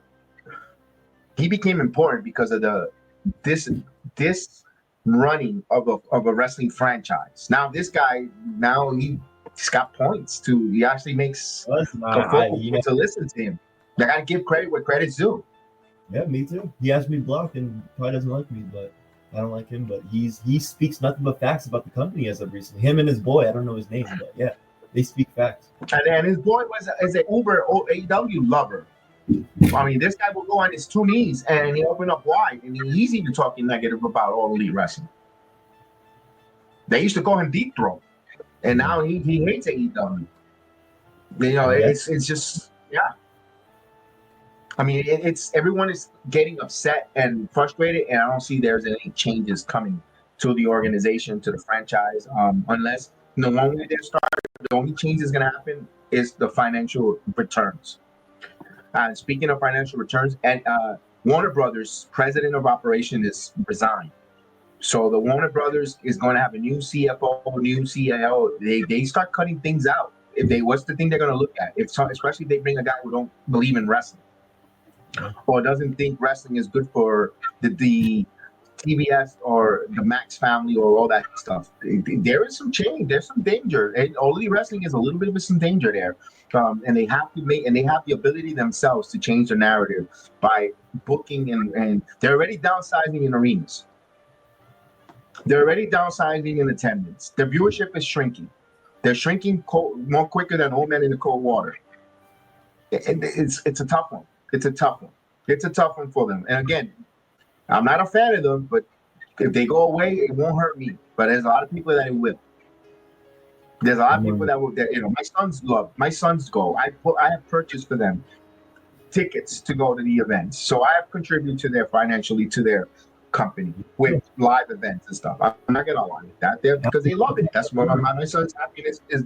The first, both of them is the best thing in the world for me as a father. But my point is, they need to move. They gotta move fast. They gotta make things go in the right direction for this company, and they have to. And we don't know what it is. So many different things. I mean, we could sit here and we already sit here and dissect this. We didn't even talk about AR Fox versus Swerve Strickland. Why? Why? I don't. It's not. Swerve squashed him next. Hangman squashed his. When I hear of AR Fox, I think of a jobber. I don't disrespect AR Fox. Like when has Tony Khan ever booked AR Fox where I care about where he's gonna win? And I actually going into the match, AR Fox has a great chance of beating Swerve Strickland. That's like, damn, that's a match because I don't know who the hell's gonna win. Like you said, squash next. Who did the cowboy shit wrestle? Oh, local competitor. So they even have the guy's name. Local guy. It wasn't even a guy named. That was a local guy. Yeah. Oh, Hammond. So they put him out there. So a Hammond versus. Okay, I mean, come on.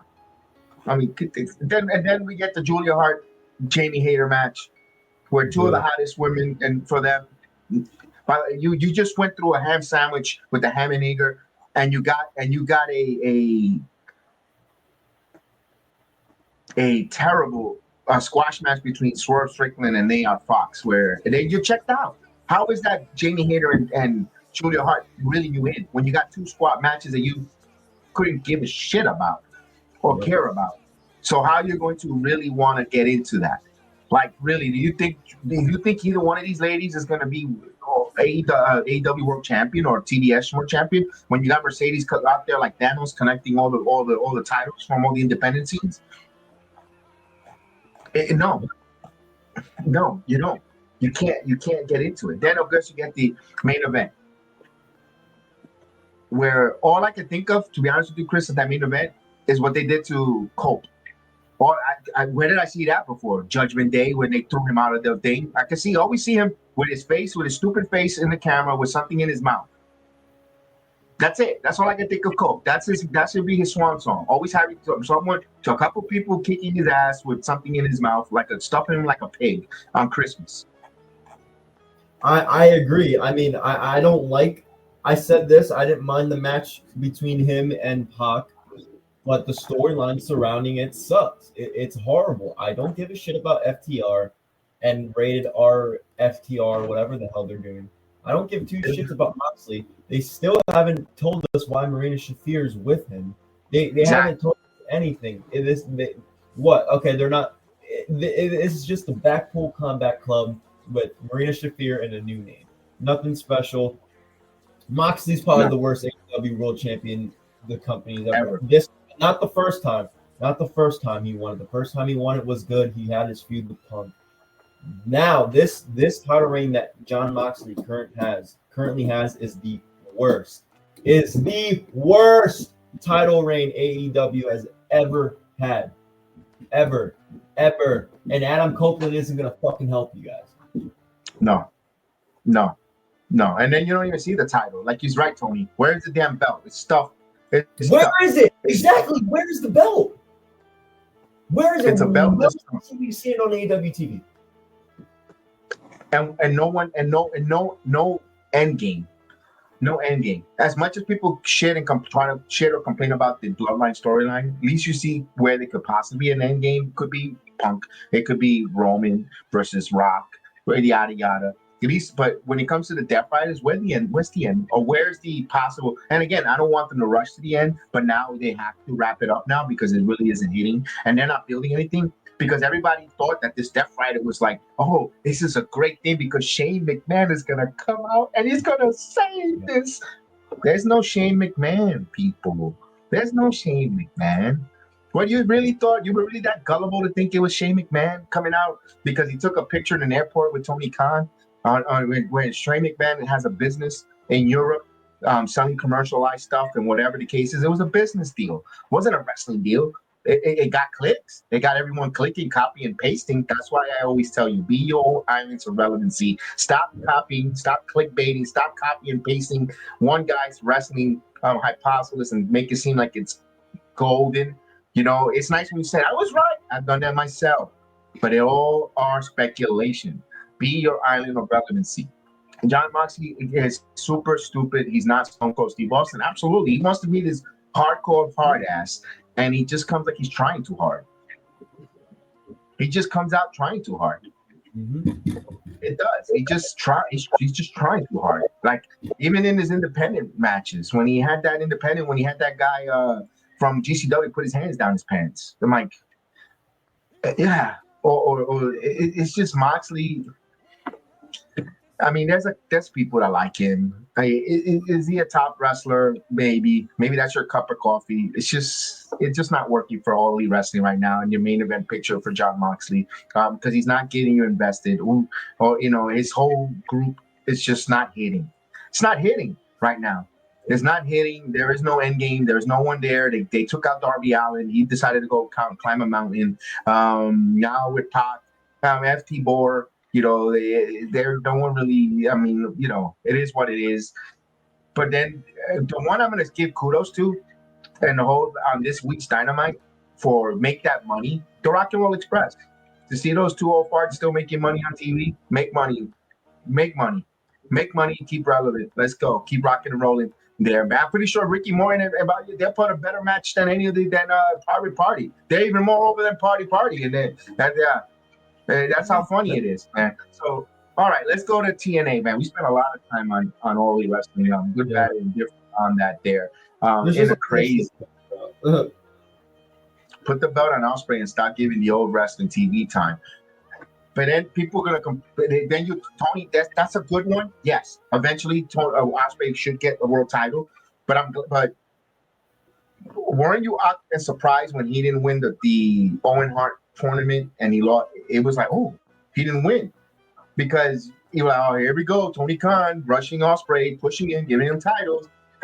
But now, yes, I agree with you. Maybe after Double or Nothing is the Ospreay era. You gotta go. You have to pivot to Ospreay as world champion because Okada as the All Atlantic is not hitting either. So you gotta, again, it all goes with creative and booking. If you don't give me a reason to care about Will Ospreay, what struggles, what situation, tap into that he's away from his family in England because he's coming to wrestle for All Elite Wrestling. Waving the banner for All Elite Wrestling has to make sacrifice for his family in England. Right there, that's a storyline right there. Like, he's not home to see all this thing because he's out there night in and night out. You could put him on top of him doing suplexes and all the spot fests that he does, putting his body on the line because he's waving the AEW flag for the sickos while his wife is at home alone with his kid, not seeing daddy, but watching daddy on television. How are you gonna you get your fan base invested behind a Will Hairspray? Is he gonna be the world champion? Come so close but couldn't. I mean, all that you could build that in 6 months, man. Yep. All right, let's go to TNA live, first time in over 8 years. To me, I had so much fun watching TNA there. Seeing Joe Henry come out, saying that he's going to be a fighting champion. He talked to, and of course, Santino Marella getting a pop coming out. Huge pop for the Authority. Love it.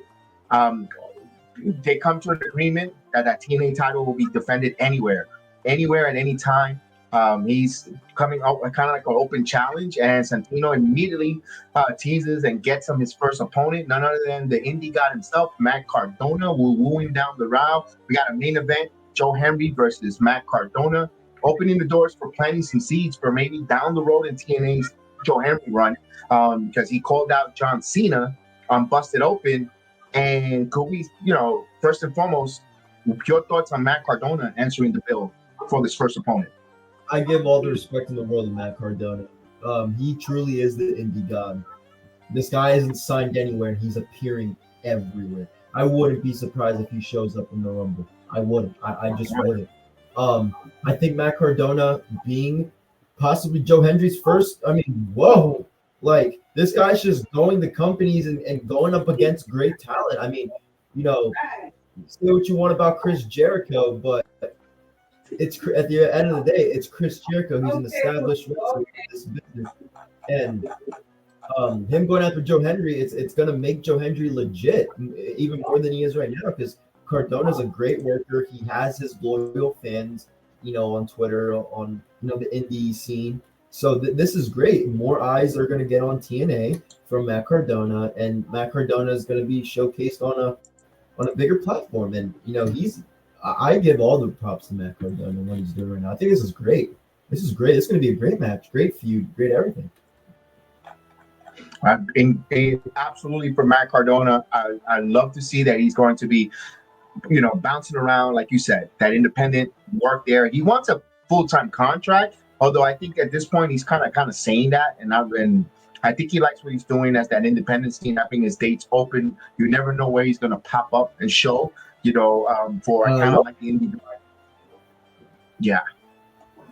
All right, we saw backstage before they had our first opening contest with Eric Young talking to Josh Alexander, by the way, who quit.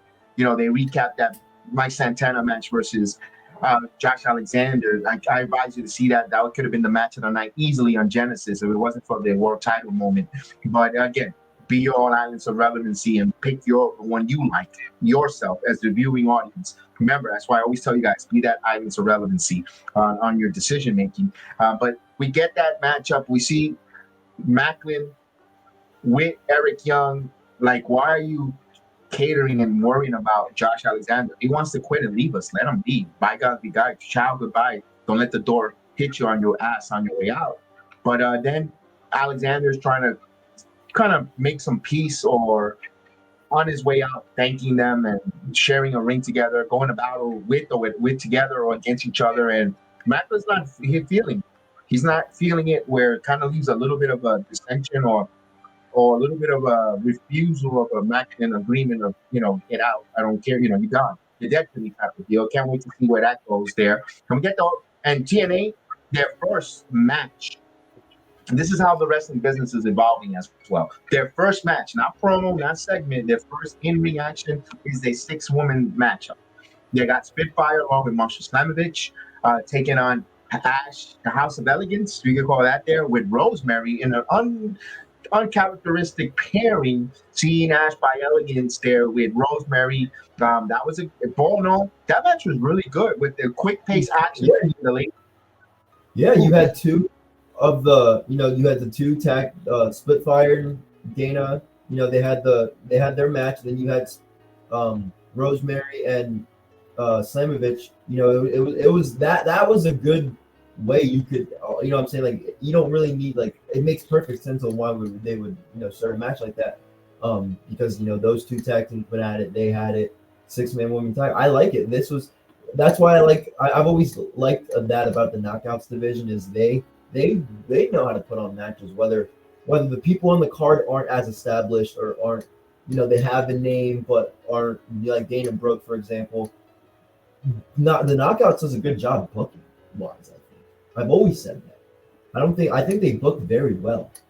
Yes, I tend to agree with you. And we saw both that the current tag team, Knockouts tag team, do a little bit of a Motor City Machine Gun tribute there. By the way, TNA that night had a lot of Motor City Machine Gun shout-outs and references throughout the course of the night. Well deserved. You think of TNA tag teams, you think of immediately Motor City Machine Gun. So I love the fact that the announcers, Matt and Tony, kept referencing both of them all throughout the night. It was great. And to see, Spitfire with Danny Luna and Jody Threat just continue to do their thing as a tag team, elevating. And before we get a result, we got Cora Jade coming out. The one and only Cora Jade with an envelope. Had an envelope handed over to the Knockouts World Champion, Marsha Slamovich. She opens it up. It's a picture of her sitting in NXT with an X on it. Little bit dissension there where she gets pushed onto the apron. And, of course, great way for House of Elegance to get the victory with Rosemary with the pin there on that. I love the way they did the finish. They protected, because of the interference for Cora Jade, not physical, but just her interjecting herself, being out there, her presence. I love the way they did that. And right team won, and we have to be continued, because now House of Elegance, if they want to get another rematch for the Knockouts title, it's there because they got pinned. They received the pin in that loss. And then you're building up heat for Marsha Slamovich with Cora Jade. So it all makes sense. It ties into himself, and it can be played off on not just TNA Live. It could also extend now to NXT Live, which is great for that, because NXT this Tuesday will be live from Atlanta, Georgia. You could play that there, where they're going to set up that match in front of a live CW.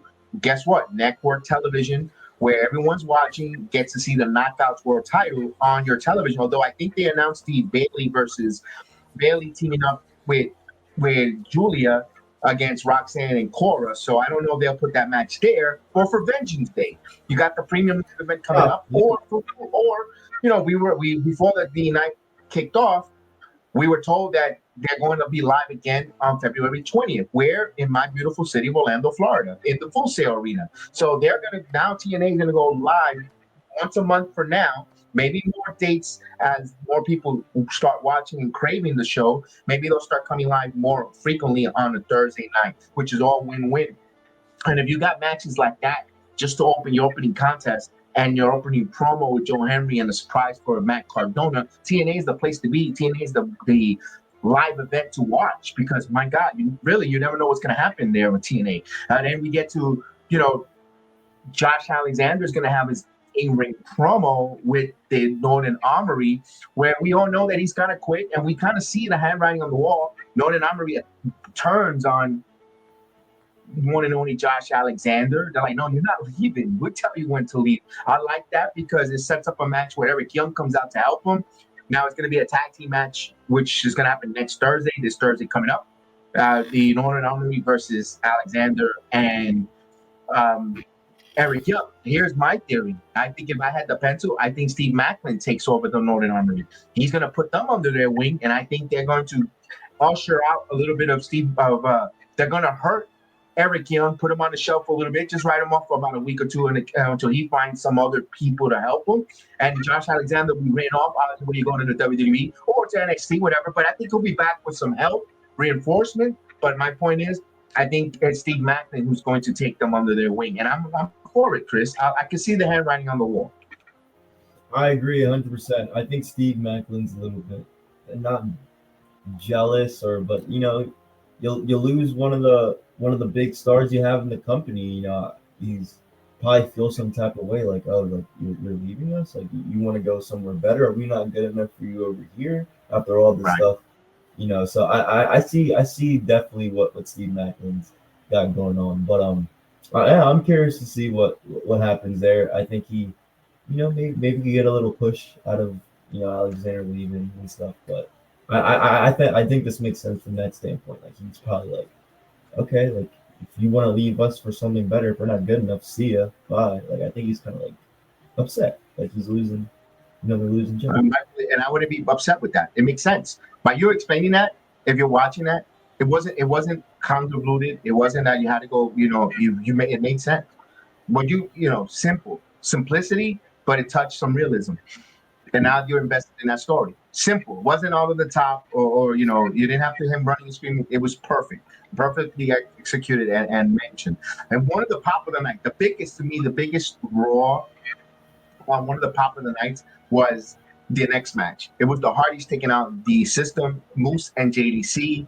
The Hardys continue to define age. And talk about, we talk about All Elite Wrestling putting tag team titles on some older wrestlers, with Shelton Benjamin and Moose. Shelton Benjamin and Bobby Lashley. But when you see Moose with with JDC taking on the Hardys as a tag team champion, what's the big difference? They built the Hardys so people want to see them. They're craving where their merchandise, their meet and greets are off the charts. The AEW fan base got to learn, if you wanted the Hurt Syndicate to be over like that, you have to give them that Hardys type of want, where the Hardys now pull in the viewership, pull in the crowd, pull in the house, draw the house like they like to call, where I don't think the Hurt Syndicate is drawing the house. There haven't been any bumps there if you want to compare them, because you say, wait a minute, you're complaining about the Hurt Syndicate on one program, but meanwhile the Hardys, who are older than dirt, they're tag team champions. Well, I'm trying to show you the work on my math equation, like they say, on why I think it works for TNA, because the Hardys have a lot of success on why the house is drawing, because people want to see them. You hear they like I like Bubba Ray likes to say, he doesn't watch wrestling, he listens. He watches by listening to the crowd, listening to the roars and the boos and the heat or the cheers from the fans. You hear it from the Hardys. The place wants to come down in pieces, like when they come out. Women want to be with them, men want to be them. So that's the type of thing when you get from the Hardys. And you see that there. And what a match they put in. They're still putting on matches, great matches. Twist of Fate. You got the Swanton. They play all the hits in the course of a match, when and where, and they sell their moves when they get countered, which they're simplicity. Course of wrestling, but this is where the nostalgia gap is so over, because they're playing the hits and they're making it still stay within the wrestling pencil line without not coloring out of the lines, and it works even in 2025 for the Hardys, Chris. All right, the Hardys are they're the fucking Hardys. I mean, we don't really need to compare the two. I mean, the Hardys that's just my opinion. The Hardys are the Hardys. They're one of few tag teams in the entire wrestling business, all companies, that when you see them on the card, you're going. I mean, you're going, you're watching.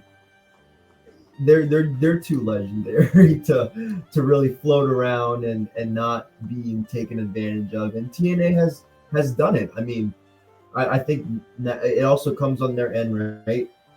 Jeff and Matt want to be there. I think with AEW, it's kind of like, they don't appreciate us. Let's get the fuck out and go somewhere that does. And they found it right there with TNA. The Hardys they're a culture icon. Like, you put those titles, any freaking championship, put them on. It's a no-brainer. And I love it. And I love to see them there. And by the way, one thing, and I love that Moose. It shows Moose is all in, invested on TNA. He said it. He had chances to go elsewhere. He stood with TNA. He waves that flag for that company. And for Moose to take the pin on a Swanton from Jeff Hardy says a lot. Because and I bet you most of you didn't even remember that until I mentioned that. But for him to take that pin, it also elevates. Remember, Jeff Hardy's a former world champion, not just one, in multiple companies. For Moose to take that pin there, I love that Moose didn't have an ego and went with it. I don't know if he had say it or not, but if he did, kudos. on him, but even though it's still, that was the right for business because it even elevates or it legitimized, the Hardys don't need it. The Hardys don't need it, but it also legitimized this title run because Jeff got that swanton on Moose. So I love that there. Good job, Moose. Of course, going over without going over. You got to give your flowers, not just when you win, also in the defeat and what you did and putting talent over. I love that. Where they didn't need to, where the Hardys don't need it, but I love the fact that I went that way. That was a big plus for me. Now we get finally the mystery solved. And to me, I'm gonna call this to me the spotlight of the most classiest, best way without burying the talent or burning bridges. What do you mean? We finally get the 23 number that's been teasing TNA for a couple of weeks. Sami Callihan, the Death Machine, comes out talking about he's tired of the 23. He's sick of the 23. What the hell is it? Make yourself known. Come on out. Stop hiding behind the shadows. Now, before this all set this up, that Sunday night when Genesis was live on the air, GCW had a pay-per-view themselves, People versus GCW, where we saw the former digital media champion PCO take the TNA digital media title and put it on a chair and try to abolish it with a sledgehammer. And he's no longer with the company. Why I call it the class or the top way of the without burying of the segment ever seen, because out comes Chris the staff comes out with the digital media title, says, I'm divorced from PCO. They didn't call it PCO divorce. I won this title on the divorce, which is saying he's no longer with the company. He didn't have to bury him, say, he was a piece of crap or yada yada. They didn't bury PCO. They just kind of said, we're split. I won, and then last time we saw them, she was getting married to PCO. That was his bride. So they got divorced. Now I got a new boyfriend.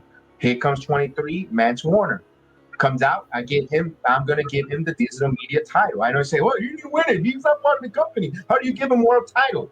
It's not about that right now. Warner could lose this next week. Mace Warner could lose this next week. Who cares? It's the way they didn't bury the talent, and they did it such in a classy way where they didn't say, you were fucked up, PCO, that was tasteless, that was classless, that was low life move. No, we're gonna do it the right way. We're gonna split amicably. You did your thing. You went to business for yourself. Well, we're gonna still keep it kayfabe. We're gonna keep it with storyline related. And they took something negative that could have been a negative all over social media, made it into a positive, because now you paid two things. You paid the 23 flashes, and you also have a new digital media champion, and you got rid of PCO without disparaging him. And if he comes back, well, he came back. The Frankenstein revived. So I loved it. I thought that was very classy for TNA. Kudos to you guys, creative. You guys did that perfect. In a world where there's a lot of dirt sheet and a lot of negativity. Yeah, I don't think a lot of companies would send somebody off like that the way TNA did for PCO. So that was a good move on TNA's part. You don't want to just feed into it more. Just he did what he did. Wish him the best and move on. And I think they did a good job. We're a company where wrestlers want their release and get denied, not being on television, purposely adding injury time to their contract so they won't wrestle elsewhere. TNA did the total opposite, showing talent. Come here. We might not pay you the same. We're trying to get something grow. You'll get the TV time you want. You get the opportunity for exposure.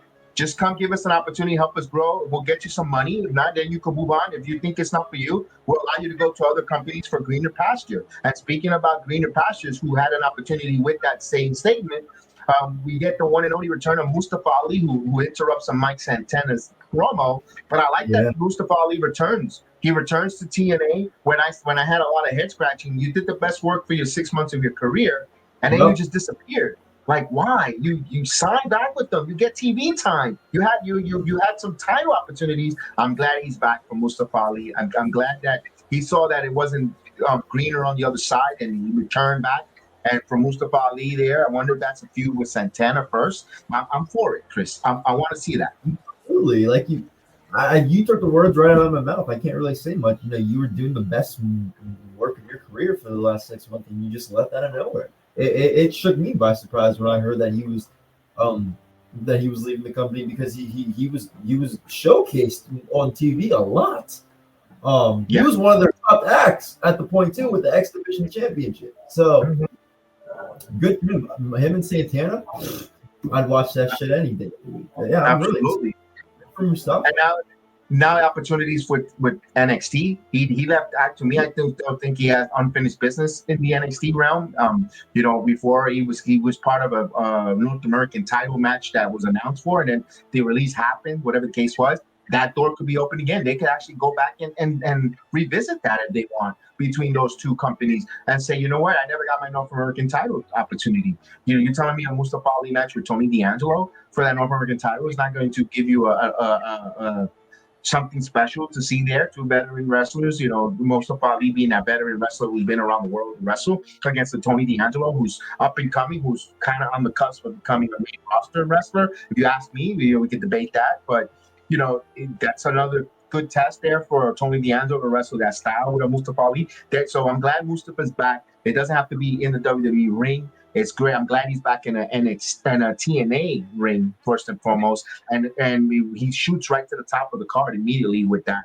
His impact there, no pun intended. I'm glad he's back. They're one of the hottest promos of TNA, of all villains, the Teresa Blanchard promo was on freaking fire. Like her or don't like her, call her what you want to call her, dislike her, but she got you to dislike her even more. Gave you a history lesson about San Antonio, her family, her father, her grandfather, promotion, all that stuff, and you just continue to dislike Tessa Blanchard, where the crowd actually respected her. She kind of almost, I'm not saying she had a Stone Cold type of moment, but if she continues any more heat, she's going to get people to want to see more.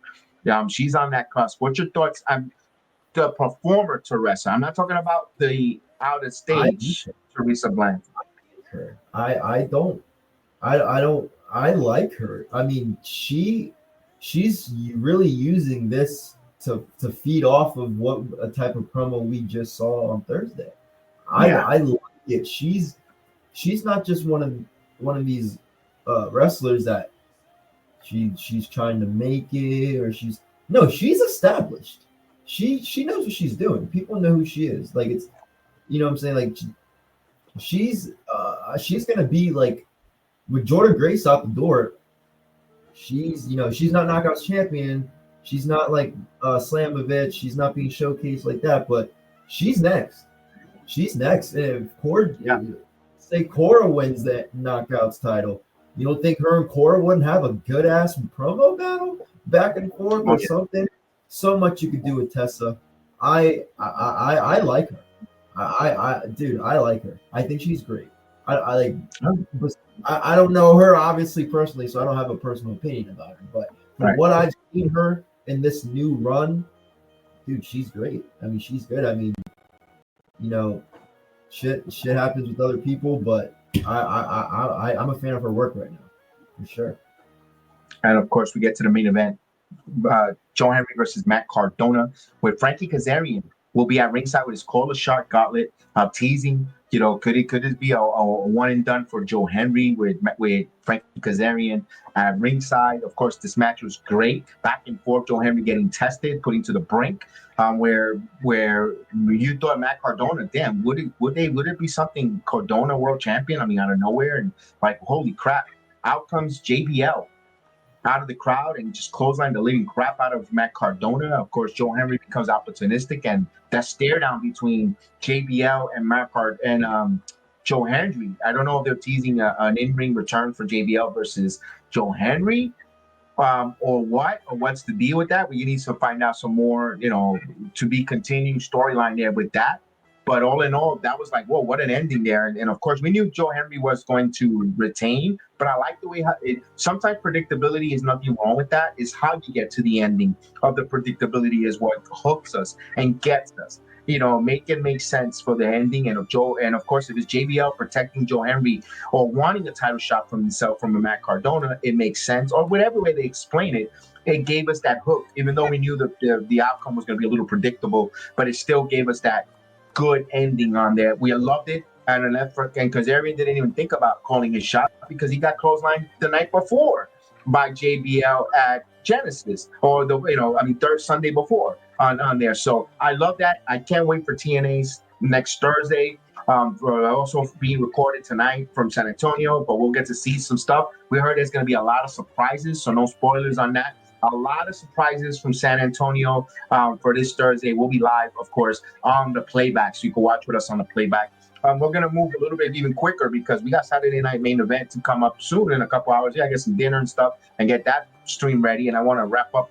I just want to go over a little bit of SmackDown, what stood out. I'm not going to go because I want to give my Saturday night's main event and Royal Rumble predictions that I've been working on that I teased last night on playback. And I want to make sure we talked about it today on it. We got Motor City Machine Guns defeat Pretty Deadly. That was a good match. Well, Pretty Deadly, one of the very underrated tag teams. Sometimes people don't like their music, like myself, and then their gimmick, but their in-ring and their psychology of their in-ring is very good for Pretty Deadly. I hope 2025 treats them well. I hope their booking wise and so forth, they get that nice push there.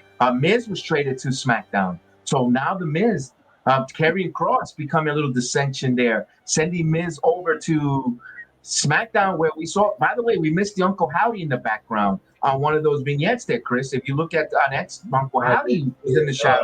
We missed it. We missed it live. Yesterday when we were on the playback, I didn't even realize. Yeah, we didn't realize it. Uncle Howdy was not in that segment, but throughout the night, we saw Uncle Howdy's shadow walking down, come up the ramp. Of course, you got Kevin Owens, had a little bit of back and forth for Matthew McConaughey was in the building, relishing with his tail between his legs after Ohio State knocked this team, the Longhorns, out of the postseason. But wanted to give Chris there it is. Wanted to give Chris that shout out there. And of course, Jimmy Uso confronts him. So we set up a match later in the night for both of those two, Kevin Owens and Jimmy. One of the matches that I enjoyed was Chelsea Green and Piper Niven taking on Meacham and B-Fab in that tag team matchup.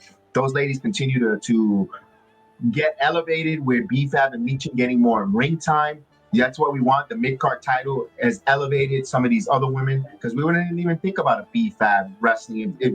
B-Fab would not be wrestling for a world title if there wasn't the mid-card title. So she'll be stuck in catering. But now she's wrestling now. Now she's meaningful. Meacham gets an opportunity later in the night next week for the final opportunity to take on Chelsea Green for that United States Championship. But now you got B-Fab in her corner. Anything could happen now. Maybe B-Fab is next. I love the fact that now we're invested in these women. So speaking of women, we got Rhea Ripley, Bianca Belair, Naomi, Giant Jax, Candice LeRae, Tiffany Stratton, Liv Morgan all come out, have that promo, which leads to a 6-woman tag match. Ripley, Bianca Belair, Naomi against Jax, Candice LeRae, and Morgan. Morgan continues to get the pin. She got the pinfall victory. They come out on top, setting up for some Royal Rumble. Who could be a possible female for the Royal Rumble? Of course, Nia Jax and Rhea Ripley tonight on Saturday night's main event. I want to go real quick in a match that I know a guy was not happy. They made Apollo Crew put down the plate in catering when they were giving out ribs to go wrestle Johnny Gargano. He was so upset because he wanted to stay in catering and enjoy the ribs and the brownies. We had to wrestle Johnny Gargano, but Apollo Crews got to win. Got to hook the tights, but he got the win for Apollo Crews. Got back to his plate on wings and ribs back at catering, so he's happy. Toma Tonga versus LA Knight in a great match where LA Knight gets the win, but Toma Tonga and delivered a hell of a match with both of them there. A-Town down, they got traded to Raw, leaving The Miz by himself. He was trying to align himself there. In a move that I was making a questioning, Chris, I was like, why is The Miz and Grayson Waller, they have the Waller effect, and you have Miz TV, too much talking, and in the sense that now they got moved over to Raw, which is good. I love the story, and I like the trade there to see that. And Miz on USA Network, why not? Because you got Mrs. and Mrs. Miz coming up in the fall, and if he's on SmackDown, you can promote it on the USA. Business, pal. It's all about the business, pal. Now, I forgot. and speaking about more business getting traded over from SmackDown to Raw to SmackDown, El Campeón, the one and only Damian Priest. He's going to take on Carmelo Hayes in a good match there. We also saw Damian Priest crossing paths with Cody Rhodes, where he says, you know what, see you soon, champ, where they're teasing maybe Damian Priest, Cody Rhodes in a couple months down the road, maybe not, if Cody Rhodes survives and holds the title from Kevin Owens, but we'll see that as well. But a match between Damian Priest and Carmelo Hayes, to me, was the match of the night. I thought that was the match of the night there, although I like the Meacham and Chelsea Green right there, but I'm going to give it to Melo and Damian Priest because of the veteran of Damian Priest, and Melo followed that match to a T, perfection. I got to give them as an in-ring. And, of course, Kevin Owens, versus Jimmy Uso. Kevin Owens gets the win. Of course, you got to eat him up, and I like the fact that they did a good job there. Cody Rhodes comes out for the save, takes the hug, and SmackDown is over. So we go into Saturday night's main event. I want to try to rapid fire because you've been wonderful for watching and listening to us here on a Saturday afternoon. You can be anywhere on a Saturday afternoon and you're here with us. I appreciate you guys. Thank you so much. All right, here's some matches. Anything stands out. Here's the matches, and it's Rhea Ripley versus Nia Jax, Braun Breaker, Sheamus, Braun Strowman and Jacob Fatu. They had that exchange on SmackDown, but tonight they're going to have that match. Which one of these Saturday night main event? Cody Rhodes to signing with Shawn Michaels. What's intriguing you for Saturday night's main event, Chris? Gunther and Jey Uso. I'm glad you went there. That is the only match I can see. That's the only match in this card that I don't know who the clear winner is. I guess that's the way to put it. Because I mean, Jacob and Braun's a good match too. I would give that an honorary second. But we know Rhea's gonna win. I think we know Braun's gonna win. Who knows? But in my opinion, I feel like the wild card is Jey and Gunther because I don't expect Gunther to have a long title reign. Okay. I never expected it from the beginning, even when he beat Priest. I didn't expect Priest to have a long title reign. I didn't expect Gunther to have a long title reign. There's a lot of chatter. A lot of people want Jey. Jey's super over.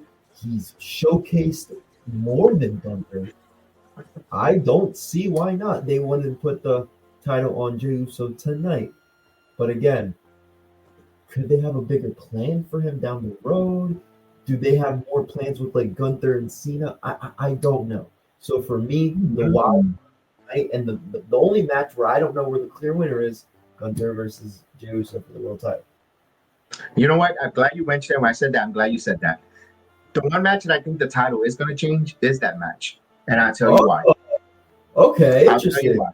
If I had to create a pencil, and I teased that last night on the playback, I think Jey Uso wins this title match here. Because come Monday night on Raw, Roman Reigns is scheduled to be on Raw. The 27th. Remember the wise man said that. Mm-hmm. Remember what Sami Zayn also said. Remember, this is all tying in together. Sami Zayn, Kevin Owens, where Kevin Owens wants Sami Zayn to get in line with him, to watch his back. Sami Zayn's promo to Roman Reigns, you never apologized to Jey. You remember that in the War Games? You never apologized, and he never acknowledged or said yay or nay. So now Jey Uso's the world champion. You're world champion on Monday Night Raw where Roman Reigns makes his appearance and shows there. Now, does Roman Reigns acknowledge Jey Uso as his world champion? You know, it's all about his acknowledgement. He has you to follow, but Jey got the world title. Who looks one up there? Who looks more stronger? Who looks more, you know, does Roman get a little jealous that he has that? And Roman eyes that title from Jey Uso now. Like, damn, you know, I could take this from my cousin. Get out of here. Like, you know, that kind of nonchalant there. That's a storyline planted. Where does Gunther go with this? What are you going to do with Gunther? Gunther, there's been tease about John Cena, like you said, Chris. Also, the final match for Goldberg could be for WrestleMania. That could be something that you could have that in your back pocket for Gunther. You don't need a world title for that. Brock Lesnar, if he returns, that's another one for Gunther. You don't need the world title for those matches, and you still keep Gunther relevant. And he goes, now that I got rid of the street trash, like Gunther could say that on Monday Night Raw, I'm going back for my title. That's fine. That's all great and dandy. That's phenomenal there. I also think Roman Reigns, and then it ties into the Rumble. Well, he says, Uso, if you want a title run, you just got to ask. Oh, no, I'm going to win the Rumble, and I might challenge you. Or I might go after Cody for that world title. I can see that dissension with Roman cutting that promo with when it comes for Jey Uso. Like maybe Roman goes after Jey, maybe goes after Kobe, and then who knows? And we have a survivor. You could go any route because then SummerSlam you could have not a unification champion versus champion Jey Uso versus Roman Reigns if they get that far. I'm just bear with me. I don't think they're going to go that far personally. I think then it's the go home show for the Royal Rumble. Who's going to win the Royal Rumble? I had a theory on that when it comes to this. I think the final four, some way, somehow, some way convoluted, whatever the case is, number 30 or 31, I think you're going to have Roman Reigns in the final 5 or 4 wrestlers there. Roman Reigns, CM Punk. You're going to have maybe a Drew McIntyre or the heavy hitters, Rollins, whatever. Always in the heavy hitters in that final. Then either 31 or 30 is The Rock comes out, or Brock Lesnar. Either one you could put, but I think it'll be The Rock. Everyone thinks it's Lesnar. I think it'll be The Rock. But Rock is not going there to win the Rumble. There is a favor still incorporated by CM Punk to Paul Heyman. I think, remember, so it all ties in. There's a cell, and I know because that's a lot of storytelling, or a lot of what ifs and variables. But WWE wants you to connect the dots. They want you to think about this stuff. What happens? Remember the cell phone that wrote that. I'm looking at. This is so fascinating that Chris just fainted of how great it is. I mean, he just went down. Down goes Frazier. Down goes Frazier. But here we go. The Rock is the favor is for Roman to get eliminated, and Punk tells Heyman that he needs Roman gone. Rock eliminates Roman because now you can heat up Roman and Rock if you want to. And then if they wants the promo, why did you do that? Because Heyman asked me to. Because Punk needed a favor, and I'm the final boss, and I'm the only one who could grant that type of favor to the wise man. Now Punk gets to win the Rumble. You go after whoever champion he wants, if it's Cody Rhodes or Jey Uso, whatever the case is, and then you're off and running to that.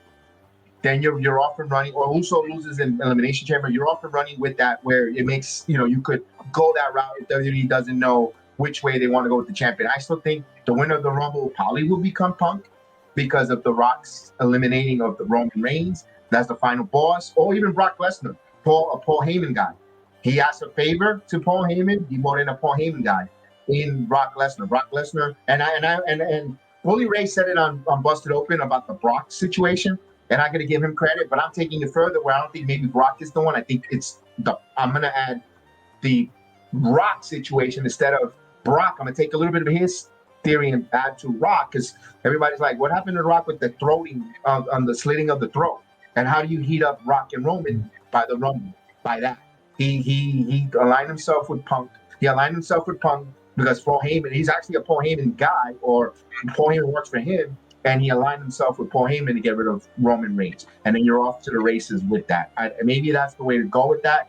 Who knows? I think I have a theory on that. That's my theory. I think that might be something similar. It might not play out exactly like that, but hear me out. That's me honestly looking. That's my theory, my thoughts there. I think it's going to be there where the favor for Punk is for The Rock or Brock, either one, to be the one to eliminate Roman Reigns at the Rumble for him to move on going forward. Or maybe it'll be an opportunistic John Cena and knocks both of them out. But somewhere around the line, I think the favor is that. I think he's going to get a hired gun to try to get Roman Reigns out, because I think Punk kind of sees Roman Reigns as their top-notch threat for the Rumble. That's just one here. For the Women's Rumble, everyone's speculating could be a Charlotte Flair to win the Rumble, and I teased that yesterday in the playback. To me, the winner of the Women's Royal Rumble, and I'm gonna say it now, people are gonna go ugh or roll their eyes, is Jade Cargill. I think Jade Cargill wins the Royal Rumble because Jade Cargill has been for the last month in the Performance Center working with the coaches over and over and over. And what they're doing, they're simulating and they're working with her. And I don't have any insights. It's just me speculating. I think Jade Cargill is working on how to do a Royal Rumble match with the cardio, with the strength, the moves, the near fall, the near elimination spot for her. I think she's learning with that, and I think they're giving her for her to have a long Royal Rumble entry or for her to end up winning the Royal Rumble. I think the winner of the Women's Royal Rumble will be Jade Cargill. You heard it here first. I think Jade Cargill wins the Rumble. I think she's getting prepped and shown. I think one of her last persons to eliminate will be Charlotte Flair, where we're thinking, oh, Charlotte's going to win, and Jade wins.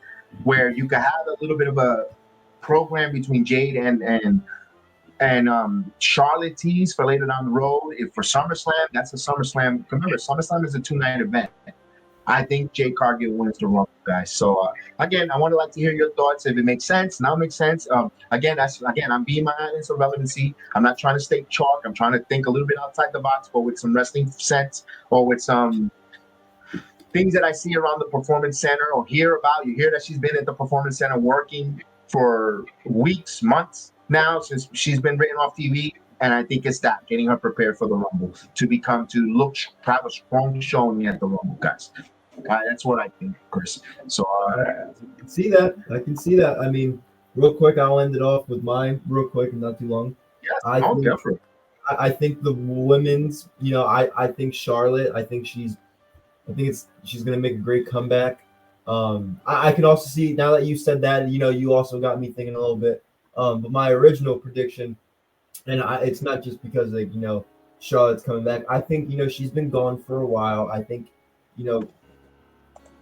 she could. I think the women's division needs her, truly, especially on the SmackDown side, because SmackDown just feels unexciting. And if they could maybe showcase her with Tiffany or something, I could just see a lot more scenarios with Charlotte winning the Royal Rumble. But Jade's a really good pick. Now that you really have me thinking about that, Kev. I'm really gonna have to think about that because I still have a week to give my final prediction, but that's a good one. But right now, I am leaning more on the Charlotte Flair, but we will see how this week of wrestling plays out. Maybe I'll have another one next week when we do this before the Rumble. There we go. And final thing of the night, I just want to give a little bit of shout out. It's wrestling, but I still want to give a little bit of shout out. Tonight's card for Homecoming in Jacksonville for Collision. Not a smart move to go against Saturday night's main event. So it'll be Garcia, Danny Magic, and Cool Hand Menard in the trios against Adam Cole, Kyle Rowley, and Roderick Strong. I mean, all right. Black and Gold called and they want their match back. Okay. Takeshita versus Shibata, and who has the worst timing of that match? That should have been on this Wednesday, but they want to give it to you. They want to go head to head with they're not going to be Saturday night's main event. Why go head to head and put that card? That card should have been on Dynamite. Okada versus Commander. So we're going to be a lot of flippity floppy for Commander here. Get ready. And we're going to be flipping and flopping more than a transvestite on a Saturday night. Samoa Joe versus Nick Wayne. Queen Almalada with Deonna Purrazzo. Winner faces Mercedes Moné for the TBS title. Serena Deeb, the catcher's mitt, and some other lady from Stardom.